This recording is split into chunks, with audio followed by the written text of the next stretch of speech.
The following program deals with a controversial subject. The theories expressed are not the only possible interpretation. The viewer is invited to make a judgment based on all available information.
the top talents in the comic book business are here to tell everything they know.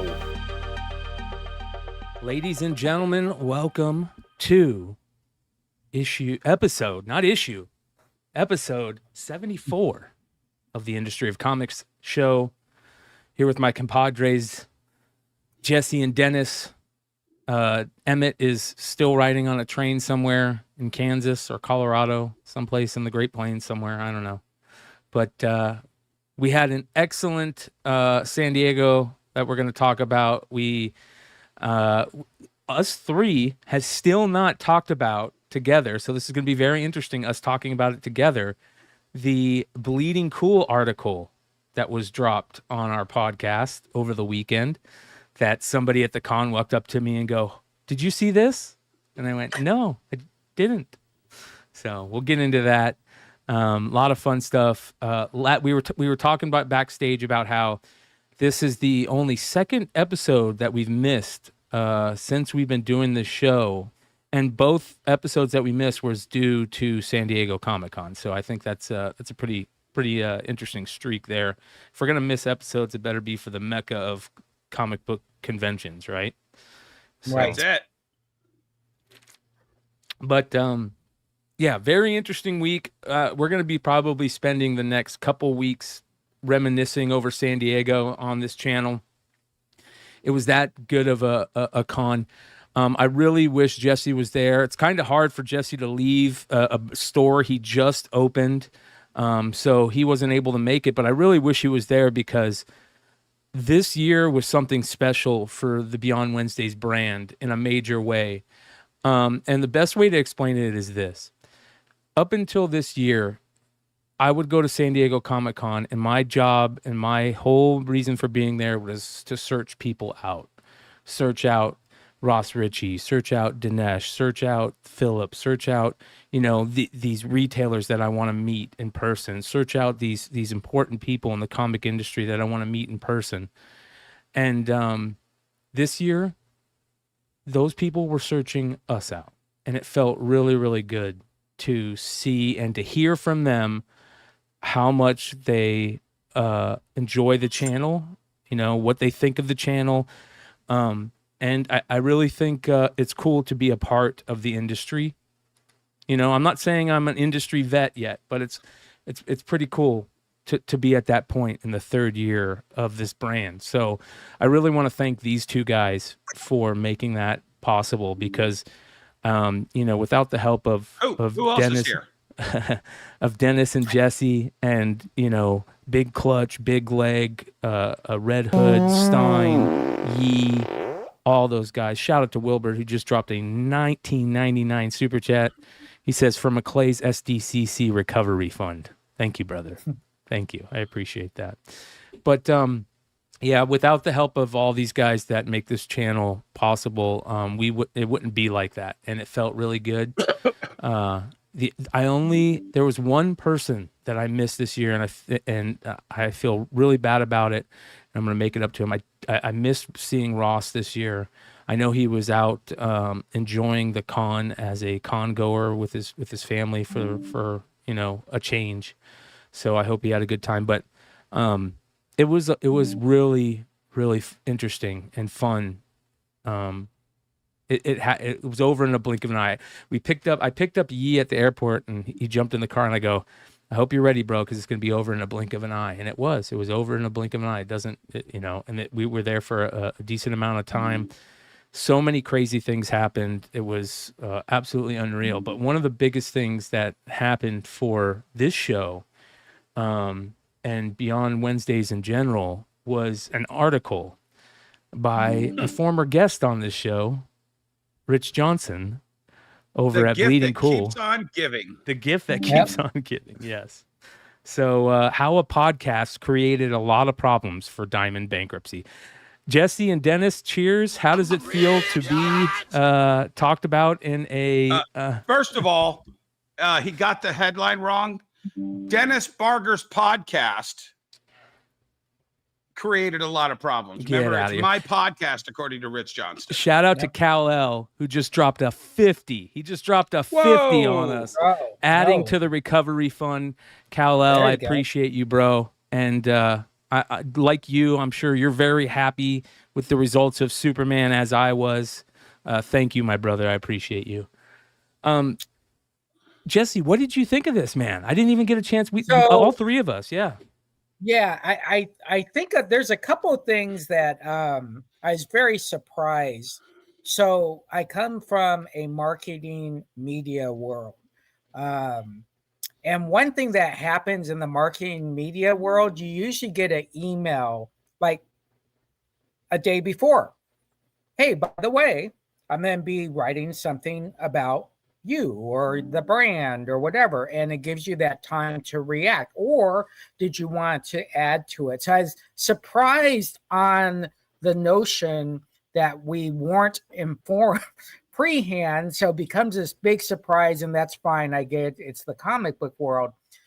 At the end of the day, it's a little piece, a little nugget of this whole crazy event that has happened. I'm now calling it an event. I'm not even calling it a bankruptcy anymore. I think you're right. I think this is an event. They're gonna do a documentary on this at some point.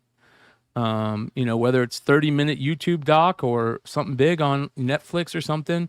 I think that this is gonna last another year behind the scenes. All the class action lawsuits that are going on. But I got to tell you, it's kind of funny that we're in the transcripts of the lawsuit. They were talking about us, under the law. Like how crazy is that? Yeah. So, it just shows the power of this format, this medium, to be able to ask questions in real time of real players that are affecting the industry, and then how the forces that wanted to do away with that used that power and that voice to undo it. It was really crazy. And I shared this on my Facebook page, and one of our fellow retailers, Brett Parks, made what I think is the epiphany of statements in regards to this entire event. And I'll start calling it an event. He said, we went from one company that didn't know shit about our industry to another company that didn't give a shit about our industry. And I think that might be the perfect summation about how this transition happened. Yeah, I agree. Yeah, it's kind of funny because most people they bid on bankruptcy when it comes to companies to either build and resell, for instance, Big Lots, right? Big Lots is a bad example, or they do bankruptcy to rebuild and expand, like Big Lots. I don't know what the purpose was at all for Sprinkle or whatever they're called to actually do this bidding. They wanted it. That's the only purpose that I can see. That's what I'm saying. That they really wanted to break this up, and I think here, and I'm going to say this, I saw a lot of business cards changing hands, and I'm not going to say who and what and where and why. I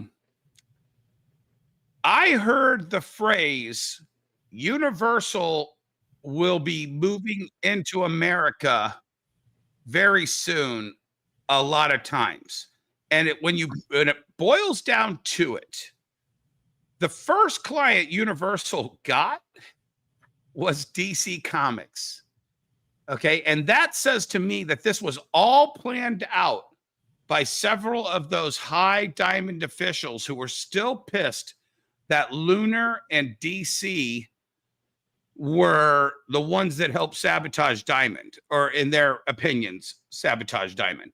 and that I'm half wondering if this isn't some kind of revenge plot. I know I'm getting real deep in the weeds here, but when you start looking at all of these puzzle pieces, why did the Diamond management want the lower company? Why did this happen? Why did that happen? And it all comes from Universal needing Diamond Games to sneak from Canada down to here. Oh, look at North by Northwest here. Yeah, there you go. Sorry, I'm late, guys. You're good, brother. And you sound good. But when you start looking at it, it's like, was this all just the play to get the Diamond Games kind of hub to move Universal down into the US so that they could take DC back away from Lunar and then start rebuilding Diamond from within? Here's what I find interesting. So it looks that way. One of the things that they talk about in at the trial, talking about our show, is that Diamond did not like the fact that Bruce came on the show and talked about, not caring, not wanting to, price points of $5 or less. Like it doesn't work for their company at the time. And then when Bruce talked about how he didn't know much about Free Comic Book Day and all this stuff. And it was a lot of the things that, I'll be honest, we kind of all went, okay, this is kind of weird, but we understand it now at this point. They're not they were a company trying to get into this business. They're not a company that's been in this business for a long time that should know all this stuff. So I'll give them a little leeway on that. But then to have the Diamond, employees, high-ranking employees, say this is the reason that we didn't want them, and then they go to this company who basically is showing they don't want anything to do with comics anyways at this point. Your Honor, we think you should choose us because AE&T in no way, shape, or form wants to steal all of the industry's inventory and sell it off for nothing. Right. You must stop these people from not doing the evil shit that we plan on doing. Right. Exactly. Yeah, I think the notion that they should have a business plan at signing or 1 minute after signing is, number one, nonsense. Number two, he never used the word, we will never do X, Right. Y, Z. And I think that's the tall tale. At the end of the day, as this storyline, I almost feel like we're in WWE world with this storyline happening with all these big events, right? They're all big events. Hey, it's this, rejections and doing this plot, and all of a sudden this person comes out of nowhere. I think it becomes more entertaining at some point because we do want to move on. I mean, if Lunar is still carrying DC and Universal is still carrying DC, what is the nugget that forces you to leave Lunar to go over to Universal? What is that nugget? I had to get my son down off the ledge of a building because Lunar came in so damaged today. So there's a little about now that they don't have competition, what their shipping's like. Oh, wow. That's interesting. Yeah. That's very interesting. And that happens with everybody. We always say to anybody, don't tell me about what you do the first 6 months. Tell me what you do on 6 months in a day when everybody gets used to it. And then all of a sudden, well, there's a little, but hey, for 6 months, you didn't get that many damages. Hey, Brian, can you pull up my Diamond booth photo? So that's what I want to go to next because I didn't have a chance to talk to Diamond or stop by the Diamond booth yet at all. And I know you and Emmet and I Emmet, sure did. Yeah, you and Emmet did. Couple times. Yeah. It was sad because we really like Stuart. Yeah. Stuart's one of the really kind, nice guys in comics, in the publishing end and the distribution end. Sure. Okay. First of all, this is not the actual diamond booth. My son photoshopped and edited, but there are 2 Ruby's Halloween costumes on mannequins in front of a giant step and repeat in the diamond booth. Yeah. I added the diamond and the spirit Halloween because that was the feel. Yeah. Who was there, and was it just a blank space like this? I don't even see anything here.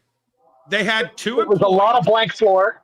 Yeah, tons of blank floor. Can you just leave the picture up? Leave the picture up. Let it sink in. And a lot of NECA shit. Like all the different little... See all those glass display cases off to the left hand above my head? Mm-hmm. Those are all the companies that Sparkle Pop owns. And they filled just display cases with ordering QR codes and coming soon and that kind of stuff. And then literally there were 4 mannequins, 2 on one side, 2 on the other, of the shittiest Halloween costumes you can buy at Spirit Halloween for Superman. Jesus. Yeah, they were bad. They were bad. Look at the boots. Look at the boots. The boots are just those big slip-on ones. They're not even real boots. They're like rain boots. Yeah. Yeah. Yeah. Oh, no, not even. They're the ones that go over your own shoes. Right. They're like spats. Yeah, they're like spats. Exactly. Yeah. So Cosmic One says Sparkle can start guys, by changing their where name. those 2 Halloween costumes are would normally be tables and chairs for retailers and publishers and creators to meet with Diamond and tell them what they want to do for the next year. Internationally, I've walked up there and Belgium comic stores are there. This is where you are setting the plate for the next year of your programming, of your catalogs, of the events that are going to be happening in the industry. Those glass display cases had nothing that was, they had comic book centric stuff, but they just had model kits and action figures. And there was, did you see one comic book anywhere in this booth, Emmet? No, 0 comic books. So we had Stuart, who just basically got offered the job to be continuity from the old school to the new school. And then there was a young lady there, and there was another dude there. And the dude was from the company across the way, kind of where the Japanese products and the Diamond Select toy products are. So if you can see where that big green banner and the big yellow banner are back there to the left, that was the other half of the old Diamond Guard booth.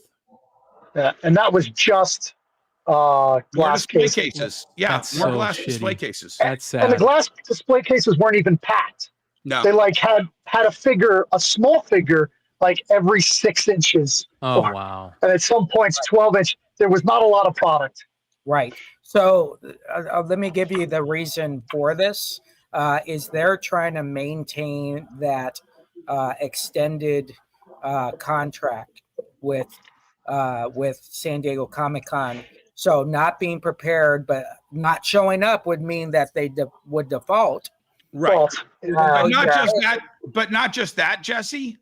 As you know, and as a lot of the big people we know, you have to submit your description of what your booth is going to be 6 months in advance to Diamond or to San Diego. San Diego. That 6 months before this, Diamond announced they were going bankrupt. No way there was any plan. So this was probably the only last minute plan that they could get approved by San Diego, right, to put in this space.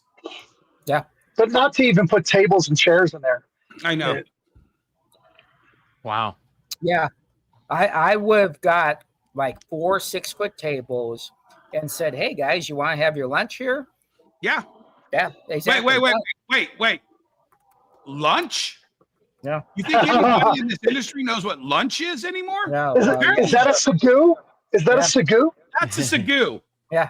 Can you show the lunch that we were served for the 2.5-hour presentation by Lunar and Penguin Random House? Who teamed up, and this is what they could give us. Woo! Holy cow. a can of water, a bag of Lay's potato chips, and a Kind bar. Where was this at? This was the Lunar 2.5 hour, Yeah. formerly known as Diamond Retailer Lunch. And they basically at the last minute, apparently Comics Pro kind of took over and helped organize Lunar and Penguin to come, but apparently nobody was willing to chip in for the sandwiches that Diamond would. Who was there? Was there anybody there? Everybody was there. Yeah. Marvel, Everybody was DC, Scott Snyder was there. Image, Dark Horse, IDW. That's pretty sad. Did Image make it? Yeah, Yeah, I mean, it was. remember they had the big airplane thing with the zombies. That was their big pitch. Oh, yeah. So it's 5 minutes. It's impossible to remember. Nobody was memorable except for DC. Because it's just so fast and they're trying to get in everything instead of going, hey, let's focus on, we got 5 minutes. What's our big thing? Let's focus on that and tell them, at the end, we have a lot of other books coming out. But no, they decided just to name every book they had coming out. And here's cover A, and here's cover B, and here's cover C, and here's the next title, and this is about this, and this is one woman was set up there and she actually rapid fired. Yeah. Like off her phone, just like reading it at 100 miles an hour. Oh God, that was Morgan, formerly of Boom, but now with another company. And I can't remember Morgan's last name, but she's a sweetheart. But that was her basically just trying to get everything in there, and she was great at it. But that's not conducive to. It's not memorable. My biggest frustration with the entire thing, and Emmet, you were there, so tell me if I'm completely off base. Lunar steps up. We were actually 5 minutes late. Which, Jesse, if you remember that lunch, you could show up 10 minutes late and people are still filing in. Sure. No, we walked in the middle of Titan's presentation. Let's go. Next. Yeah, and so Lunar did theirs. There was a woman in front at Lunar, and she was cracking the whip, and she's like, "All right, now we got this one. All right, just push the button, go. Now we got this one. Just push the button." DC went over. Right. DC went over, but everybody else stayed at their 5 minutes. Right, because that was Scott. Nobody's going to. I think that's why they went last. Right. Yeah. So DC gets done. I shit you not. Emmet, strike me down if I'm lying. Everybody associated with Lunar, the publishers, the guests, the speakers, everybody, single-filedly walked out of the room and emptied the entire front two rows. And then you'd think it was a conga line. Oh, and grabbed the laptop for the presentation and walked out of the room, like not sticking around to support the other publishers, the other creators that were going to come up and talk. Nothing. The industry itself, nothing. Yeah, I think as San Diego Con goes, or New York Con, or whatever, we most of the time are like, how long is this mother effer going to be on stage? Get the hell off. And it sounds like it was the opposite here. Yeah. What? I'm trying to write notes, but you're done. Right. Okay, so the second Lunar unplugs their laptop and escorts everybody from Lunar out of the room. Everybody from Penguin descended on the front two rows and filled up the front two rows and started doing it again. 5 minutes, 5 minutes, 5 minutes, 5 minutes, 5 minutes. Wow. And it was neck break speed. Yeah. And meanwhile, we had breakfast at 9:30 to 10:30. Okay. 10:30 to 11:30 was the other, we lost Emmet, was the other presentation during Comics Pro. And Brian, you were there for most of that. But 11:30 to 12, even if they had told us, guys, we're not going to have lunch, grab something to eat. Brian, is there any way to get food in 30 minutes from one side of the convention center to the other side of the convention center and one floor up? No. That it is the most disrespectful thing to tell retailers, figure out your food. We never call, and that was what I heard twice. I do see somebody in the chat. I see somebody in the chat that's going to let me segue to something. Ric Flair Crypto says, Keen Spot with Mark Spears looked fire with that werewolf. Now, listen, Mark killed it on his covers. These are Mark's covers. Absolutely amazing. They looked so beautiful in foil. This one, the bottom middle in foil, was so gorgeous, you guys. When you see it in your hand, you're going to be blown away. But what I do want to say is... But I had a big problem with it, Brian. What's that? Keen Spot's booth was lacking. Less than spectacularly. Very, very lacking, yes. I mean, let's put it this way. If you guys would have seen the booth from afar looked amazing because there's these big, beautiful Mark Spears monsters banners that looked amazing.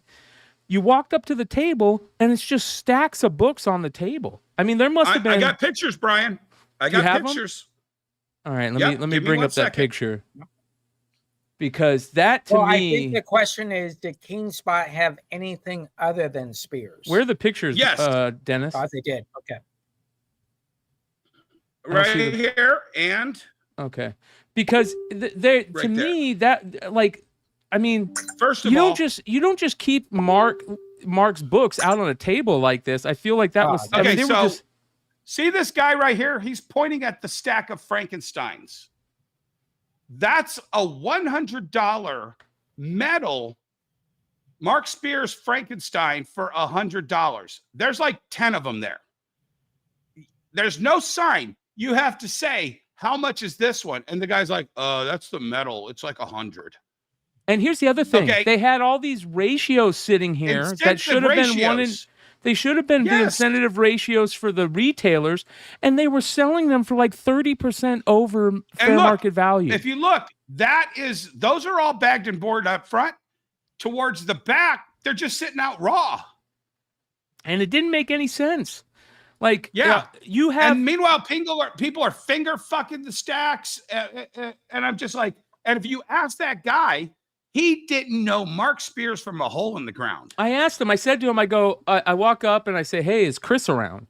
And he goes, Chris? That guy, I've never even met that guy. I'm thinking to myself, what is going on here, man? Holy shit. So Go to the other picture. I haven't had a chance to talk to Mark. I was supposed to give him a call on the ride home because, but I've been so tired, lately, but I'm going to, and he's going to hopefully come on Wednesday night to talk about the blind bag announcement because that was a big deal. Well, and that's Ethan's big fucking point in the comment. This is Mark's weekend. Mark got announced that he's been optioned. Did you guys hear that? There's not one sign that says Mark. This is Mark Spears. Yeah. I mean, this to me is not. You have the biggest. This is an insult to Mark Spears. Well, not only that, they have the biggest book of the biggest artist in the country. I know Mark couldn't be there, but the banners were great. This isn't how you sell his books or your books. Right. You don't just leave them out on the table. I wonder how many of these. I'll be honest. How many got stolen? You think this guy was cool? Like he was. You could tell he was just working. He works for the company. That's not the guy you put. You know who you put there? Pay Red Hood to come and hand sell every Mark Spears. And Red Hood will give you the Mark Spears treatment. Pay somebody who knows who Mark is and what all the comics are, and don't just have giant stacks. Put one out, put the rest under the table, and say, "This is the Mark Spears. It's $20. Yep. This is the Mark Spears. It's $100." Yep. I do want to say the exact opposite of Keen Spot was Boom. Boom's booth and Greg over at Boom put on an amazing show of saying, absolutely, this is who we are. We don't fuck around. They had the most amazing variants. The covers they had were great. They did a Wonka ticket that in their blind bags, if you opened a blind bag, you got a Wonka ticket. There was all these amazing prizes you could win. They had Amy Jo Johnson at their booth, all the artists and the writers at their booth. Wait. Amy Jo Johnson was there? Yeah. You didn't tell me. I didn't tell you. I was supposed to get her autograph, but it was too packed. Boom. God damn it. Boom was on fire at the show. And listen, a big shout out to them. Greg, great job for running it. I'm sure that had to be just crazy, but you did an excellent job. And you know who else did an excellent job? Is Ignition Press did an amazing Press job. Is the winner of the con by far. For someone who did, I want to say something before I preference this. I have spoken about San Diego Con now since 1983, and I never have actually witnessed it from afar in my life.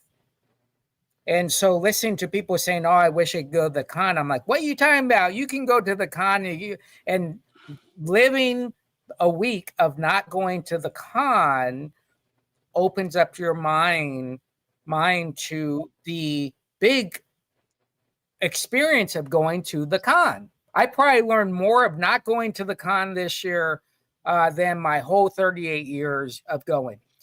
But at the end of the day, I will tell you, there was not a day that my feed did not have Ignition Press in it from San Diego. Go to my pictures, Brian. I posted 3 pictures from Ignition. There's Amy Jo right there.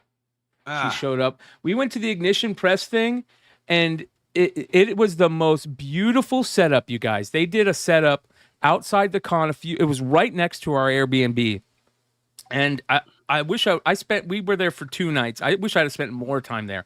They had this bar set up. They had this event where they did a burlesque show. They did what was the drink? What was the drink called? Oh, it was an amazing drink. I forget what it was called, but it was absolutely amazing. There it is. So they had the burlesque dancers. Yep. You know what? And even though Emmet and I were kind of shitting on the MC because it was kind of hacky, but it kind of fit the whole theme. He was actually a pretty good MC.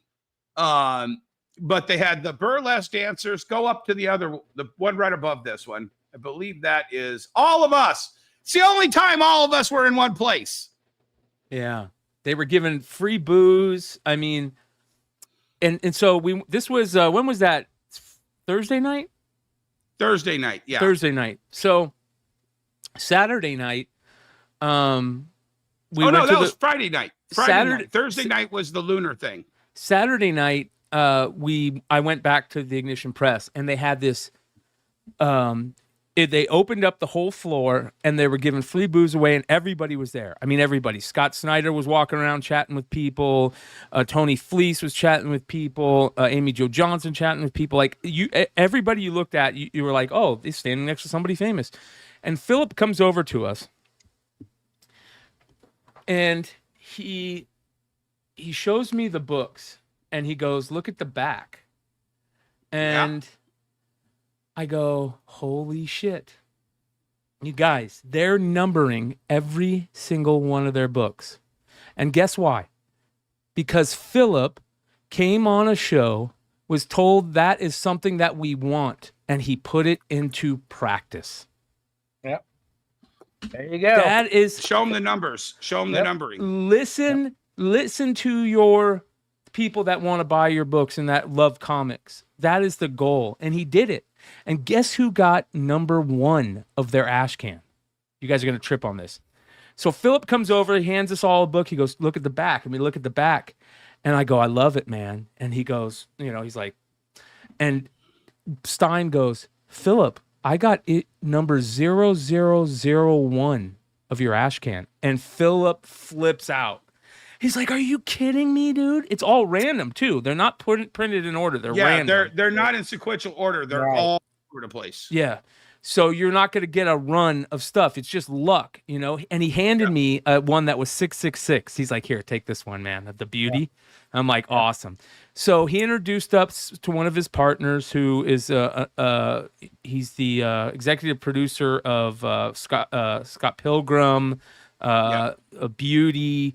And Beauty's been announced to make it to go into it's been optioned, which is amazing. Oh, it's already filming. I believe it's already filming. And it's filming right now. Yeah. Right. This was so much fun, you guys. It was unreal But let me just say, we've seen a lot of people launch a lot of publishing houses. This was the most unique way of launching your publishing brand that's not even a year old. Okay. And on top of all of that, to have the product rollout that they already have. And I don't think there was a single publisher on the floor, including Boom, where Philip's formerly from, that had this much of a splash at San Diego. Yeah. I'll tell you this. I feel like Ignition Press and Boom were two of the few that had splashes at San Diego that made me go, that's who knows what they're doing, right? They know what they're doing over here. They aren't just fucking around and throwing darts at a board like Marvel and DC are right now, you know? Image knew they wanted to roll out the Energon Universe stuff, and they did it, and they killed it. They brought all the people they needed to bring, and who all knew their shit. You walk up to the Ghost Machine booth, you're talking to people that know what they're talking about. Except for KingSpot. And the ones that didn't it was glaring how bad they were. Yeah. So yeah, I think what you want to look at is whenever you do a convention, there's two rules of thoughts. The first rule of thought is, how much does it cost? How do I get that money back? The second rule of thought is, how much does it cost, but how much social and marketing do I get back? Mm-hmm. And they're not looking at the physical dollar amount. And so when you talk about those guys that don't have a presence, is because they're trying to say, holy crap, we spent $25,000. How do we get $25,000 back? Where Ignition is saying, listen, we spent whatever they spent, $300,000. How much are we then make back in social? How much is the marketing worth? That's where your value is. If you look on Monday, every article was about Ignition Press across the board. Yeah. And so that's how you look at a convention and say, were we successful? Yes, because people are still talking about us. Yeah. And that's very, very important. There are plenty of people that came away from that lunar thing saying, look at this food we got. Yeah. And not even thinking about the other concepts. Because and meanwhile, Lunar and Penguin get the lack of food. Yeah, that's PR. what I'm saying. Yeah. So when you look, and we're used to, wait a minute, so I get to choose from 10 sandwiches? Yeah. You know, and then all these different drinks, and maybe one of the head guys is like, hey, what are you drinking? Let me get that for you. Whatever. Yeah. And I think what has happened is, this is that. Oh, a choice of drinks? No, Jesse, cans of water. That's it. Yeah, exactly. And so I think this is that void year.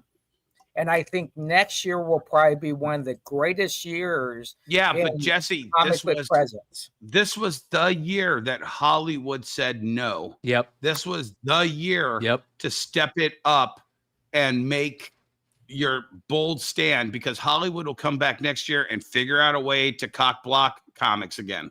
Oh yeah, I know. And they'll then pick up more space. And so I think at the end of the day,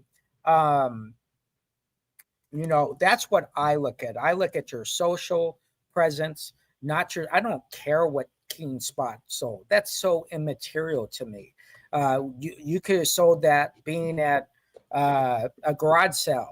Right. Well, that's what it looked like, Jesse. Yeah. And that's what it fucking looked like. I was, you know, and the fact that the guy didn't have the depth of knowledge in the middle of the burlesque, at the end of the burlesque thing, we walked up and Philip had 3 employees behind the merch booth that knew every question that Emmet and I asked before we started purchasing stuff. And they were very nice. They talked to you. They would, you know, they were charismatic. Like Ignition, you're right, Jesse. I think you are 100% right. Ignition Press was the clear winner of San Diego this year. Yep. I really do think that way. Yeah, and one of the things that, you know, you look at, Philip has a lot of pressure because he has this reputation of being a retailer guy, and he fosters the growth of retailers. So I think that extra, hey, we really have to hit this out of the park because there is an expectation from Philip and the other people as well, but especially Philip. Philip walking up to you. Now, I will tell you, getting a 001, maybe it was random. 100%. There was 4 or 5 people in front of them that got the same book, so it's 100% random. Sure, yeah, sure. And it wasn't me that got it; it was Stein. You know. Yeah, I know that Stein got it. So at the end of the day, it's very important who gets that, right? Because you gain the 666. I told them I want all the 420s. So I said, if you ever run across any 420s. Right. So everything happens for a reason at these events, but I will tell you, the money that they put into this was not material. So it was, what do they get out of it socially? So for a year, more than a year, I've been saying it's like the entire industry has been playing this giant game of musical chairs. Let me tell you, there are some very powerful people, some very smart people who are firmly planted in chairs right now. And they are going to survive when the music stops and not be scrambling for a seat. And Philip Sablick is one of those. You know, one person that I didn't get to see that Dennis told me I was standing right next to at the Comics Pro event, I didn't get to see Heidi. And congratulations to Heidi. Yeah. I really wish I would have seen her and been able to, you know, shake her hand and say, you know, thank you for everything that she's done for, you know, comics and coming on the show. But congratulations to her on this one. That's a big deal. Yeah. For her, winning an Eisner is amazing. And long time coming. And she wasn't going against some, you know, B-level reporters. So very good job to her. Yeah. And then we went to the Comics Pro event where I'm surprised Dennis didn't find a way to get kicked out. But there's me and Heidi. Yeah. Where was this at? This was the lunch. Go back to that because Jesse will understand what I'm saying. Shout out to Jen King. Yeah. Yep. Go back to the empty chairs. Yeah, I know. I was just getting ready to say, holy cow. That's the retailer lunch. Jesse, it was maybe 1/3 full. Yeah. Wow. Yeah, I listen, at the end of the day, if you go as a fan, you're really time sensitive to being a fan. And I want to see this and I want to see that. As a retailer, I don't think it's important as much anymore to go sit down for an hour and lose handshaking time on the floor. You're sitting around people you already know. You're watching people that you already know. You are being given information that you're going to get no matter what. This is what infuriated me, Jesse. We sat through the 2 hours of the Comics Pro segment in the morning. We sat through 2.5 hours of Lunar and Penguin. Do you remember what I said on this show a couple months ago? Somebody has got to step up and say, industry, we're going through some problems right now, but together we will all make this thing more solid than it ever was before. There was none of that. There was none of that at Comics Pro. There was none of that. Did you hear any of that, Brian? No. Here's what I did hear. Here's what I'll say about my overall feelings of San Diego. And we'll talk about this more throughout the next couple of weeks, I'm sure, at some points. It felt positive at times and negative at times. And this is what I mean by that. Every art creator that I talked to, and I talked a lot of them, you guys, a lot of creators, brought up the tidal wave stuff. That is a big problem. And that was the underlying thing. Everybody I talked to, that came up in a conversation. Every retailers, creators, industry people, that is definitely a big deal. And I'm not the one surprised thing by that Darren has going for him is nobody can agree on what to call the product. Yes, you're The right. Fame or Tidal Wave, Yeah. Blue It was the Wave. Fame books. That's what everybody would say, the Fame books. Yeah. But I'll say yeah. this. I did talk to Darren for about an hour and a half on last Monday before the con. He is going to come on the show. He's going to be back around the 1st, and we're going to bring him on to talk about it. He's very aware and wants to fix things. That's the way it felt to me. We'll see if that happens. And like I said, he's going to be on the show around the 1st of the month. We'll have Darren on to talk about that. But that was what everybody wanted to talk to. When you were at a bar or you were at an event and you could sit next to people and talk to them, and that was the thing that came there. And a couple of retailers' names always came up in those conversations, heavy. To here, positive wise, I talked to. I heard the negative ones though. I talked to KRS Comics. I talked to Clutch. I talked to a lot of the retailers who were Trinity Comics. A lot of retailers that were set up at the con. They killed it. They absolutely killed it. If they were putting out great product, they were making more money than they made last year. Every single person that sold an item at San Diego was up 20 to 30% minimum. Most people said they made last year's nut on Saturday morning. Yeah. And Rupp's Comics, listen, there's two people that I want to thank more than anybody for just being who they are and what they did for me and us at San Diego. One is Rupp's Comics. Chris Rupp is one of the class acts in this industry. He was so busy. He had his own booth. He was running the Sienkiewicz Alex Ross booth. He was a class act the whole show in a suit, very attentive to people. Like, it was, Chris Rupp is a vet, and he is a class act, way above board on anything. Like, I respect that guy so much. I'll go one step further, Brian. My hotel was supposed to be 5 miles away, and it turned out to be a 30-minute Uber drive away. And I saw him on the Tuesday when I picked up my badge. And I said, hey, if you hear about any rooms getting canceled, let me know. He was like, oh, I might.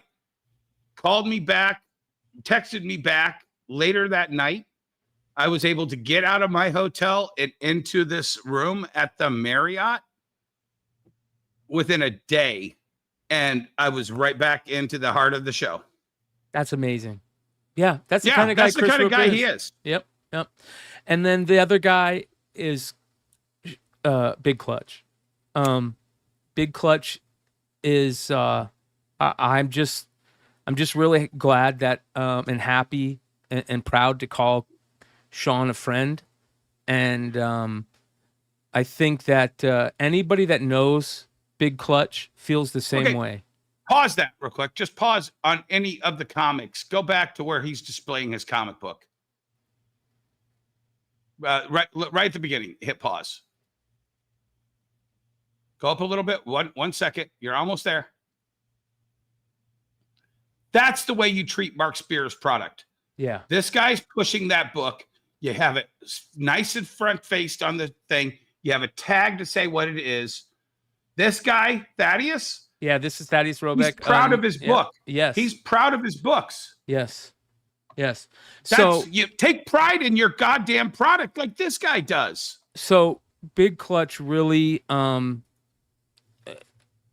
again, I just want, he knows this, but I want all you guys to know this, and anybody out there. Big Clutch there's a reason that his name is that. He's a unicorn. There's very few people that are like that guy. And if you're lucky to call him a friend, know how lucky you are. That's a big deal. So thank you, Clutch, for everything. KRS Comics. That's another retailer I want to talk about real quick. Hey, Brian, before you go on to KRS, I want to read you Rupp. Okay. Hey, are you then be in San Diego? No, I'm not going to be able to make it. Are you interested in buying my stock at San Diego? Well, I'm in Florida. I don't know how I'm going to get it there. Yeah, but it's bulk comics and it's trades. And I'm like, yeah, but still, I have no way to getting it to Florida. 2 days later, hey, I was wondering, are you still interested? The guy is so good and talented because he's just not going to give up, right? Now he ended up selling it, and I'm happy for that. But the notion that he's trying to say, hey, Jesse, I got this great stuff, and let's find a way to get it to you. Anyways, KRS. Shout out to Troy. Appreciate that, brother. Good seeing you, man. So I talk a lot about KRS Comics on this channel. I think that they're one of the few retailers out there that consistently put out amazing. Oh my God, dude, they fucking destroyed it this year. Oh Did my you God. See? Oh, holy shit.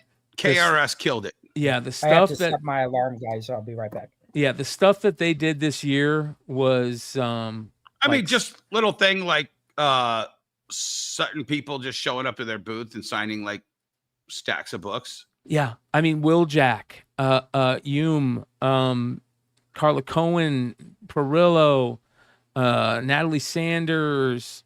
I mean, it was. Yeah, you're missing the Jim big one. Lee came over.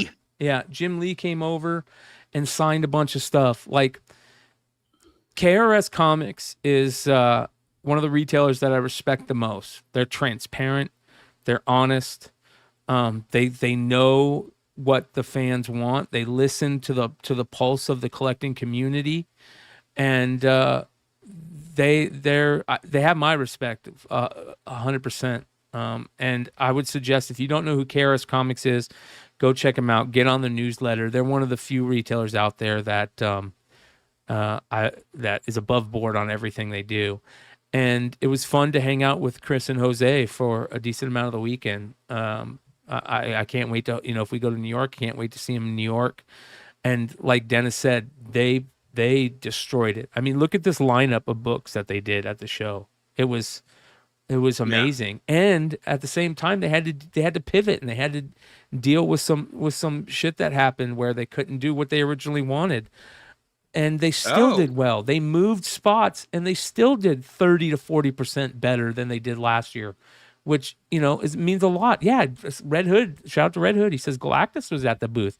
Yeah, Galactus, that guy who's walking around as Galactus came over and hung out at their booth. I took the best picture of Galactus. So it was it was a lot of fun seeing them. Shout out to Matt at Trinity, who's another guy that did a great job. Always does a great job at cons, always putting out good stuff. He's above board. He sees what's going on out there, and it was nice talking to him. And big shout out to More Great Art and Hell Destroyer Comics. Mike at More Great Art and Hell Destroyer, really, really showed up and showed out. They treated us to a great time. We went and had a great time with them at their event on Tuesday night. We hung out with Lobos, Nathan Zerdy, Dave Dorman. It was a lot of fun, and they treated us like kings, dude. They gave us, free food, free drink, anything we wanted, and introduced us to everybody. Shout out to Wes, who is Dan Quintana's rep, and Mike, who works with Lobos, and Dave Dorman and all those guys. Like it was a great time. And Sean, aka Hell Destroyer, is another class act that I love. That guy, he did a great job. It was a lot of fun, and this year was by far for me the best San Diego yet, and I can't wait to see what it's like next year. It was. Can you pull up that picture of Ben Dunn real quick? Yes, that I posted. Mm-hmm. Not without shitting on the Love Fest, Brian, but I went over to Ben. Ben's been on our show twice now. We talk about Ben all the time. It was when we had him on there. It was Antarctic Press 40th anniversary. I go over there. Ben stopped everything. And oh my God, we talked for about 10 or 15 minutes. He goes, I've never given you a sketch. And Ben sat down and did the Cheetah Girl from Gold Diggers for me. on a sketch while we were talking, and he's just as hilarious in person because he does not, he can sketch and not break a beat. But then I was so angry when I saw Ben's post the day after the Eisner's Awards. Nobody said anything about Antarctic Press's 40th anniversary. Unreal. And they tried. Unreal. Unfucking real. Yeah. Right. And this is not this is, we spend all this time, and it's just disappointing that this industry just looks past guys like this that have had the passion stay for 40 years. He's right on Main Street, Jesse. You know where he's at. Yeah, sure. Yep. Everybody has seen Ben done. And just a total, it's like when one of those great character actors dies a month before the Oscars and they forget to put him in the in memoriam. Yeah, exactly. I think San Diego Con, though, in reality sense, is about pop, and it's about how your booth looks and who you have standing in your booth, and who's slinging comics and doing XYZ. So it's very tough for a very humble Ben Dunn and Arctic Press to stick out regardless of where they're at.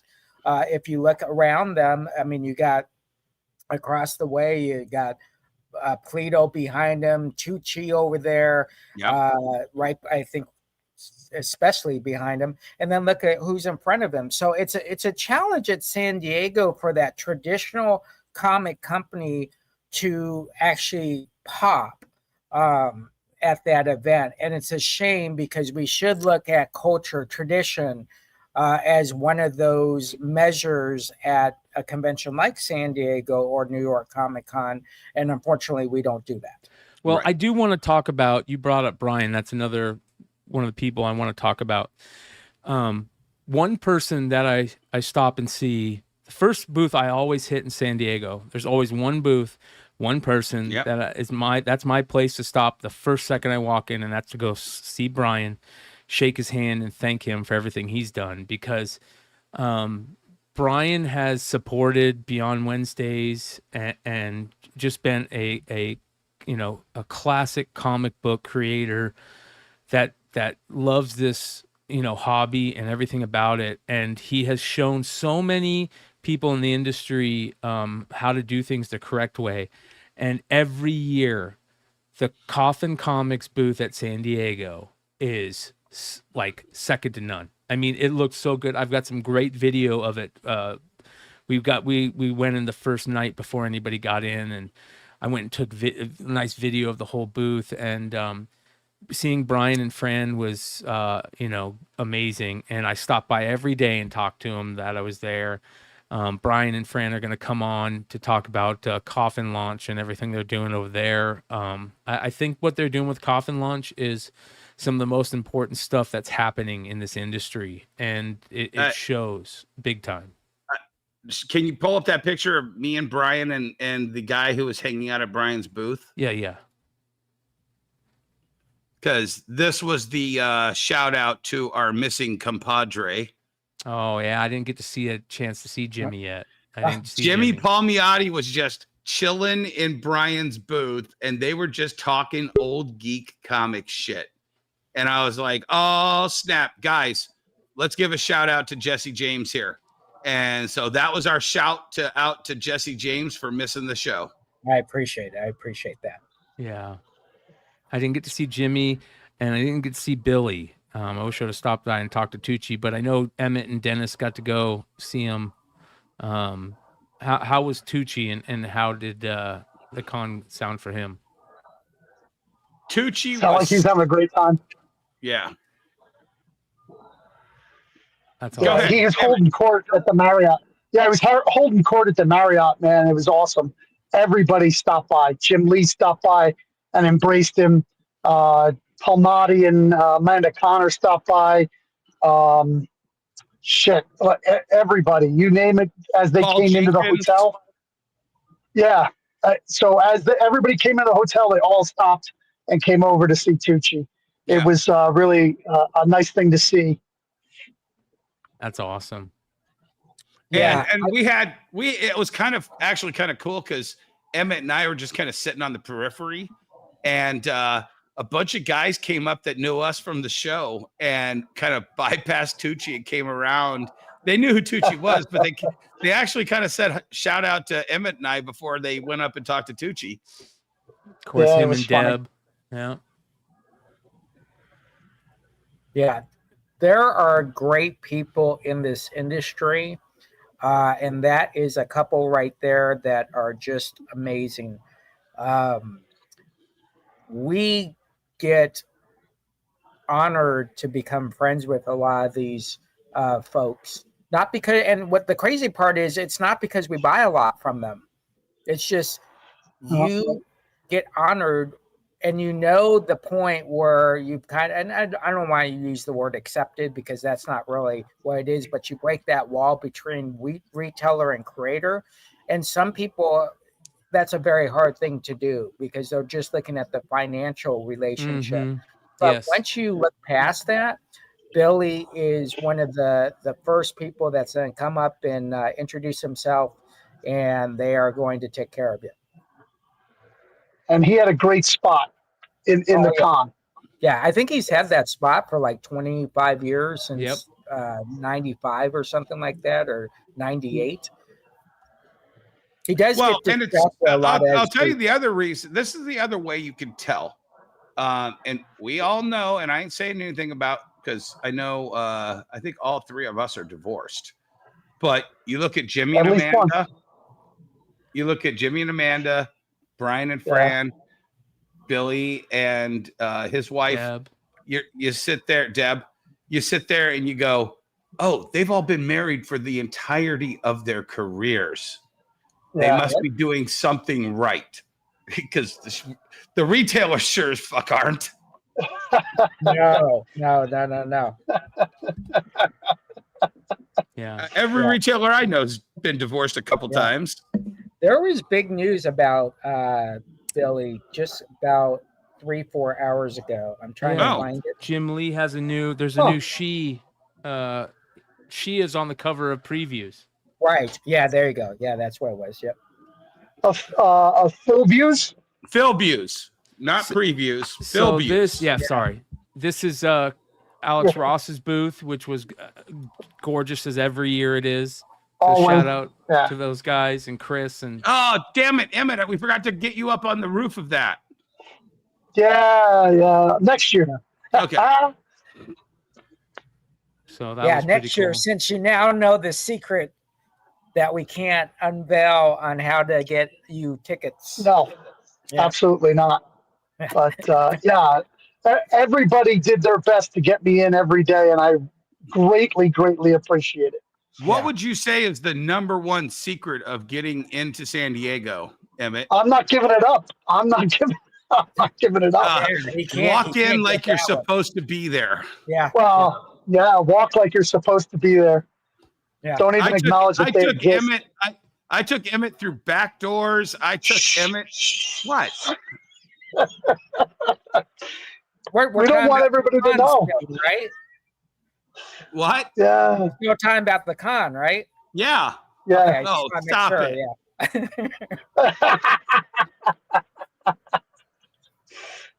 Yeah. It was a great time for me. I had I made some really good business contacts. Did you guys already talk about the Lunar get together? Yeah, but tell you were supposed to tell us your version. Go ahead. Tell us a newbie's version. I'll be right back. And take on the entire Friday track. Okay, so Lunar had a little bit of food and open bar. Hey, really nice. Thanks for the retailers. You're talking about the Thursday night thing. Yes. The Thursday night thing. This was the bigger part to me was, so it was just retailers and publishers. And it ended up being publishers getting drunk together. There was only I would say 10 retailers there. Maybe. I think I'm going too many. There may be 6 retailers had been there. And none of us, the only companies that spoke to us was Skyrocket and Panic. Rocket Ship. Don't fuck up the Rocket one. Ship. Rocket Oh, Ship. yeah. Rocket Ship. There goes that Yeah. sponsorship. No, Rocket Ship. Rocket Ship. You know what? I had only seen their logo prior to that weekend. Yeah. After talking to their young kid and then listening to the CEO and then visiting their products are beautiful. Dude, they are a game changer in that particular space. In their space. Yeah. They do really high end. Yeah.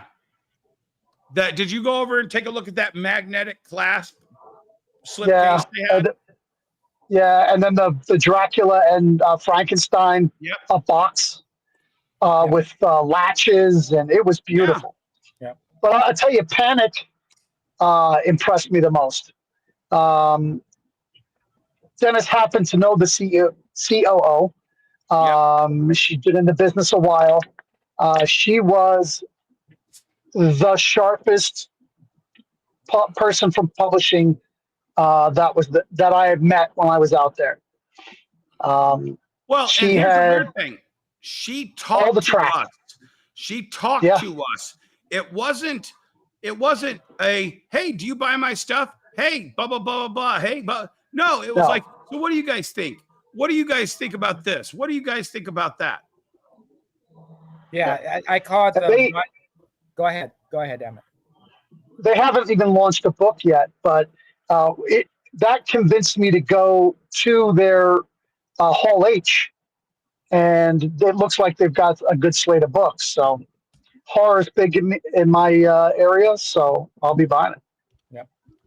Yeah, I call it the wandering eyes rep, who comes up to talk to you, so it looks like they're doing their job, but they're always looking for people they know. You know, they're not actually focused on you. And then, okay, cool, that's great. And then but here's the thing. So Kit from Panic, she knew me, and she knew that if she came over to talk to me, I would actually engage her.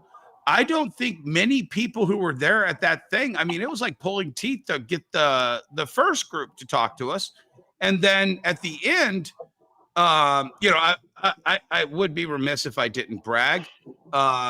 So I went out to have a smoke. Oh, yeah, that was cool. And I ran into Andrew from Titan, and Andrew Sumner. And if you could pull up that picture of me and the dark-haired gentleman. I want to talk about Titan too. Yeah. Oh, absolutely. Because I have some interesting information from Titan. So Emmet, while we're waiting for this, when you were in Colorado, did they take you to look at the aliens under the airport? No, I'm still in Colorado right now. Oh, okay. Just be careful if they say, hey, let's go downstairs. Don't do it. This dude right here, Dennis? Yeah. Do you know who that is? No. Oh, I know who that is. That's Jon Dirge, right? Roman Dirge. Roman Dirge. Yeah, Lenore and writer for Invader Zim. Yeah, I feel sick, all that stuff. So Andrew introduces me to him, and literally the two of us hit it off like we had been best friends forever. And we just fucking jammed for like an hour. And I left Emmet in talking to the rocket ship guys, and I'm sending him a text like, hey, come out here. Hey, you want to get out here? And he didn't even look at his phone. And then he's like, hey, where are you? And I go, dude, just come out. I'm outside. Yeah. So he's fully recovered. That's a good thing. That's a very, very absolutely, good thing. dude. I have never seen a guy more humble at his status than this guy was. Yeah, I'm sure that accident changed his whole look on life. So So I want to talk about. The thing was I have my recovery from the heart attack. He has his recovery. We were sharing those stories of our recovery, and I'm trying. I don't want to ruin this because I want to save this. I may tell the story someday if I cannot get together with him to show it. But this man's art process is the mother of necessity, is the father of invention. this guy has a game changer that he's doing right now. And I want to discuss it with him, figure out how we can show the world. And then I want to discuss it here on the show.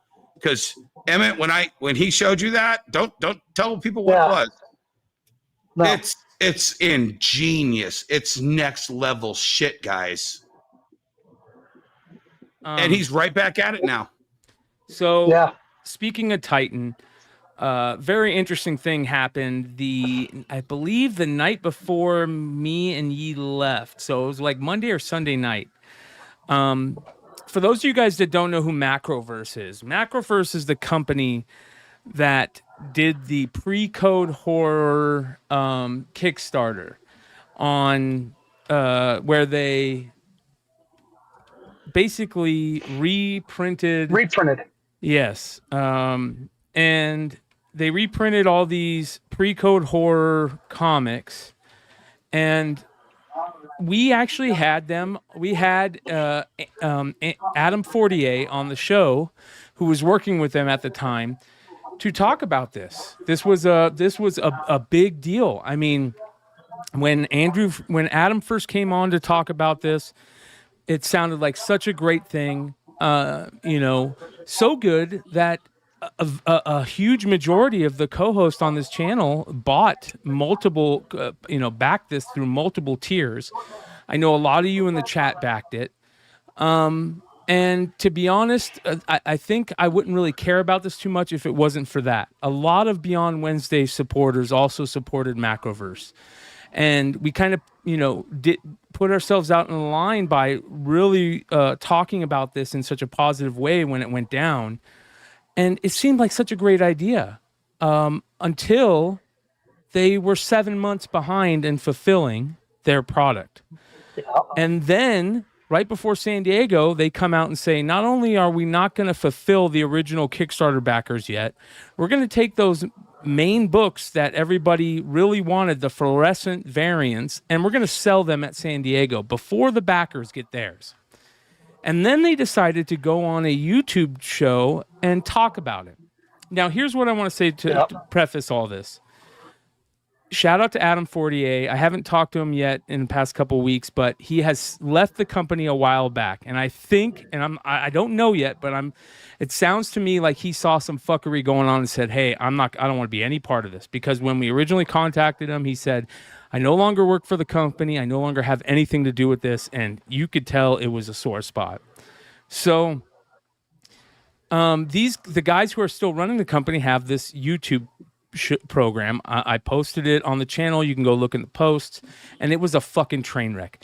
These guys have no idea what they're doing. As a matter of fact, I asked them to come on the industry show. They said they're willing to do it. We'll see if they are willing to do it after this week. Who knows? But the bottom line is they did this Ask Me Anything YouTube show and sounded even like more like bigger morons. They talked about how, they don't understand why the original backers are pissed about making the print run bigger, because if more people know about it, that makes your stuff more popular. It's like, you guys are morons. You don't even have a clue what you're talking about. So it was announced by these guys that they were going to be selling the books at Comic-Con, and we found out it was going to be at the Titan booth. So the first day we got there, me, Leg, and Yi walked over there. Nothing. We asked about them. Nothing. Second day we walk over there. Nothing. Ask about them. Nothing. Then Dennis and Emmet say to us, hey, guess what we got? And I don't know. At the what was it, Dennis? The lunar or at the retailer lunch. Breakfast. I'm not. No, it was at the breakfast when we got wasn't it? No. It was in the little blue bag. Remember? Yeah. So all of a sudden we're flipping through the little blue goodie bag that they gave us after the event was over, and lo and behold, there's two of them. Emmett's got. Oh, you got 5? Oh, I got 5. My bag had 5. I got 2, but I got the Punch comics, which I claim. I didn't get the Punch comics. Right, but that was the thing, and they were in these goodie bags. So I showed them to Brian. Yeah. He's like, dude, they're supposed to be selling them over at Titan. So I went over to Titan's booth, and as everybody knows, I'm friends with Andrew. And I go, hey, Andrew, I got to talk to you for a second. He goes, what's up, mate? And I'm like, yeah, I don't know if you know. And they had them out for sale on Saturday when I went over to talk to him. And so I went over there, and he's like, oh, what? Who are these guys? Oh, we're selling them at our booth? Hold on a second. And he gets this guy, Joe. And Joe's like, yeah, Andrew, these are the guys that we're going to do that project with. And they gave us their books to sell at this show. And he's like, so they haven't fulfilled their Kickstarter yet, but they want to do business with us, and we're selling their books. And these are the books that are supposed. I go, I don't know anything about that. He goes, look, we are doing some work with them on something else. And they asked us if we wanted to sell some of their product to gauge the reception. So they sent us, they sent Titan some of this product. Titan had no idea that they were, but from Kickstarter or anything. The guy Joe that Andrew pulled over to talk about it was like, they said they couldn't be here because they had to stay at home and fulfill the Kickstarter. They couldn't be there because they were going to get beat up. Yeah, Titan was clueless as to the whole backstory on this. This was product that company, Macroverse, sent to Titan to show Titan how popular their product was. This is interesting. They have a Facebook group. Let's go take a look at the Facebook group because, Oh, interesting. Yeah, this is going to be very interesting.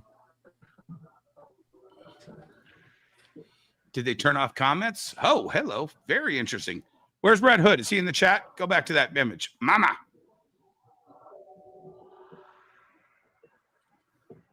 Comments are on. I don't even know. July 2nd. So anyways, these guys talk about just what not to do. Alex is asking, wasn't the Kickstarter hit 400? Yeah, it hit $500,000 on this Kickstarter, you guys. And just talk about a way to ruin everything about your reputation, about the program, about the product, and then to give it to the retailers at the summit and sell it at the table. It's very fascinating. We'll see if they still decide to come on the show. It's just in the bag. Like, right. Nobody was like, hey, we did this great thing. Nothing. Just in the bag. Here you go, free. Shh. It's crazy. Crazy. That's a great question, Eggplant. Shout out to Richard. He says, I wonder how they got into the goodie bags. That's a great question. Yeah. Somebody gave it to the lunch to put in those bags. Yeah. I think the thing that has happened to me over the decades now is I'm no longer surprised at anything. Nothing we have talked about, I'm like, oh my gosh, what were they thinking? It's think the opposite of normal business 101, and that's the comic book world. Yeah. It's simply amazing that in the inverted pyramid, right, where the customer is on top, that's not how their inverted pyramid works. It's probably a regular size pyramid with the customer the very tip, right? Emmet, what did I tell you? Which time? We talked about so much. Yeah, I know. Yeah. No, there are still people in this industry that think this is a pyramid scheme where they need to get all the way to the top and get as many people underneath them. Yeah. Yep. And at a certain point, I think a lot of them are watching too much Shark Tank. Yeah. Because couldn't tell you. I went to see all the small. I really love the guys who were making like 3 books and they distribute it themselves. They don't do Kickstarter. They just make the books.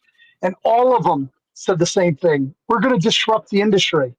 I'm like, not in a good way. You're not. No.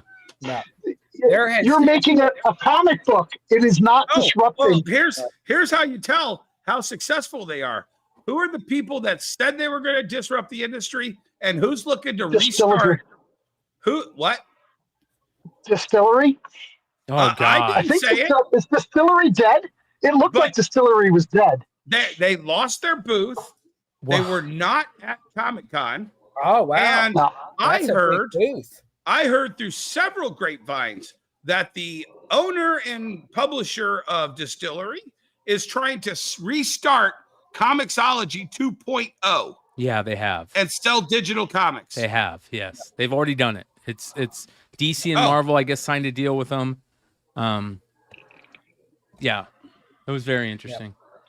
Yeah, the last disruption in the comic book industry was 1939 when Action Comics #1 came out, and then it Made a took superhero. then it took 40 years for it to be relevant. Well, That's the last disruption in the industry. I want to talk about Jesse. I think Image was a disruption. Yeah, Image was, yes, in a good way. And But the direct market. I want to talk about this real quick. We kind of talked about the Eisners a little bit when we talked about Heidi, and I think it's great for Heidi to get her what she got. But I'm going to be honest here. I think the Eisners are laughable at this point. I feel like Yes. the vast majority of what they're doing doesn't make any sense. I mean, don't get me wrong. I'm not saying that like all the people that won awards this year shouldn't have won awards and this and that, but when you look over the stuff, you kind of makes you wonder, what are they looking at? What are they watching?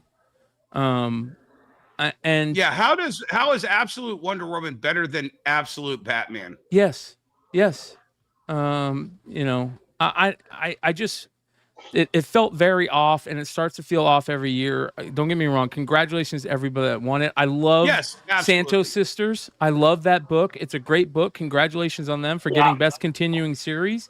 But is Santos Sisters really the best continuing series on the market? Like, is Absolute Wonder Woman the best new series? Is the best graphic album Lunar New Year Love Story? Well, I'll tell you why Absolute Batman didn't beat her out, because they started. Didn't Batman start in 20? Oh, it is 2024, right? Yeah, this is It's just 2024 the year. stuff. Okay, then yeah, it did start. Because I think Wonder Woman started. I thought it didn't start last year. No, this year. they both started last year. They were both 2024 books.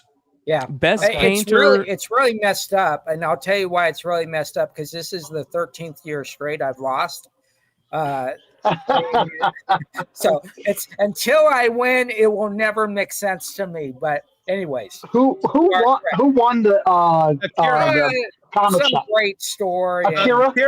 Akira won for their second time, And they in should have. Out of 13 years. everybody that was nominated, out of the videos that we saw, Akira in Spain was the best one out of all. No, those videos that we saw. absolutely. But Brian, I feel the point of an Eisner is to find that one store that's doing things differently and is I agree. slugging it out day by day. I agree. In the trenches. Yes. At the point at which you have stained glass windows of Dune in your store and $10,000 LED neon signs in your store at a couple different spots, and you've got a giant 10 by 10 area in the middle of your store that's a tree.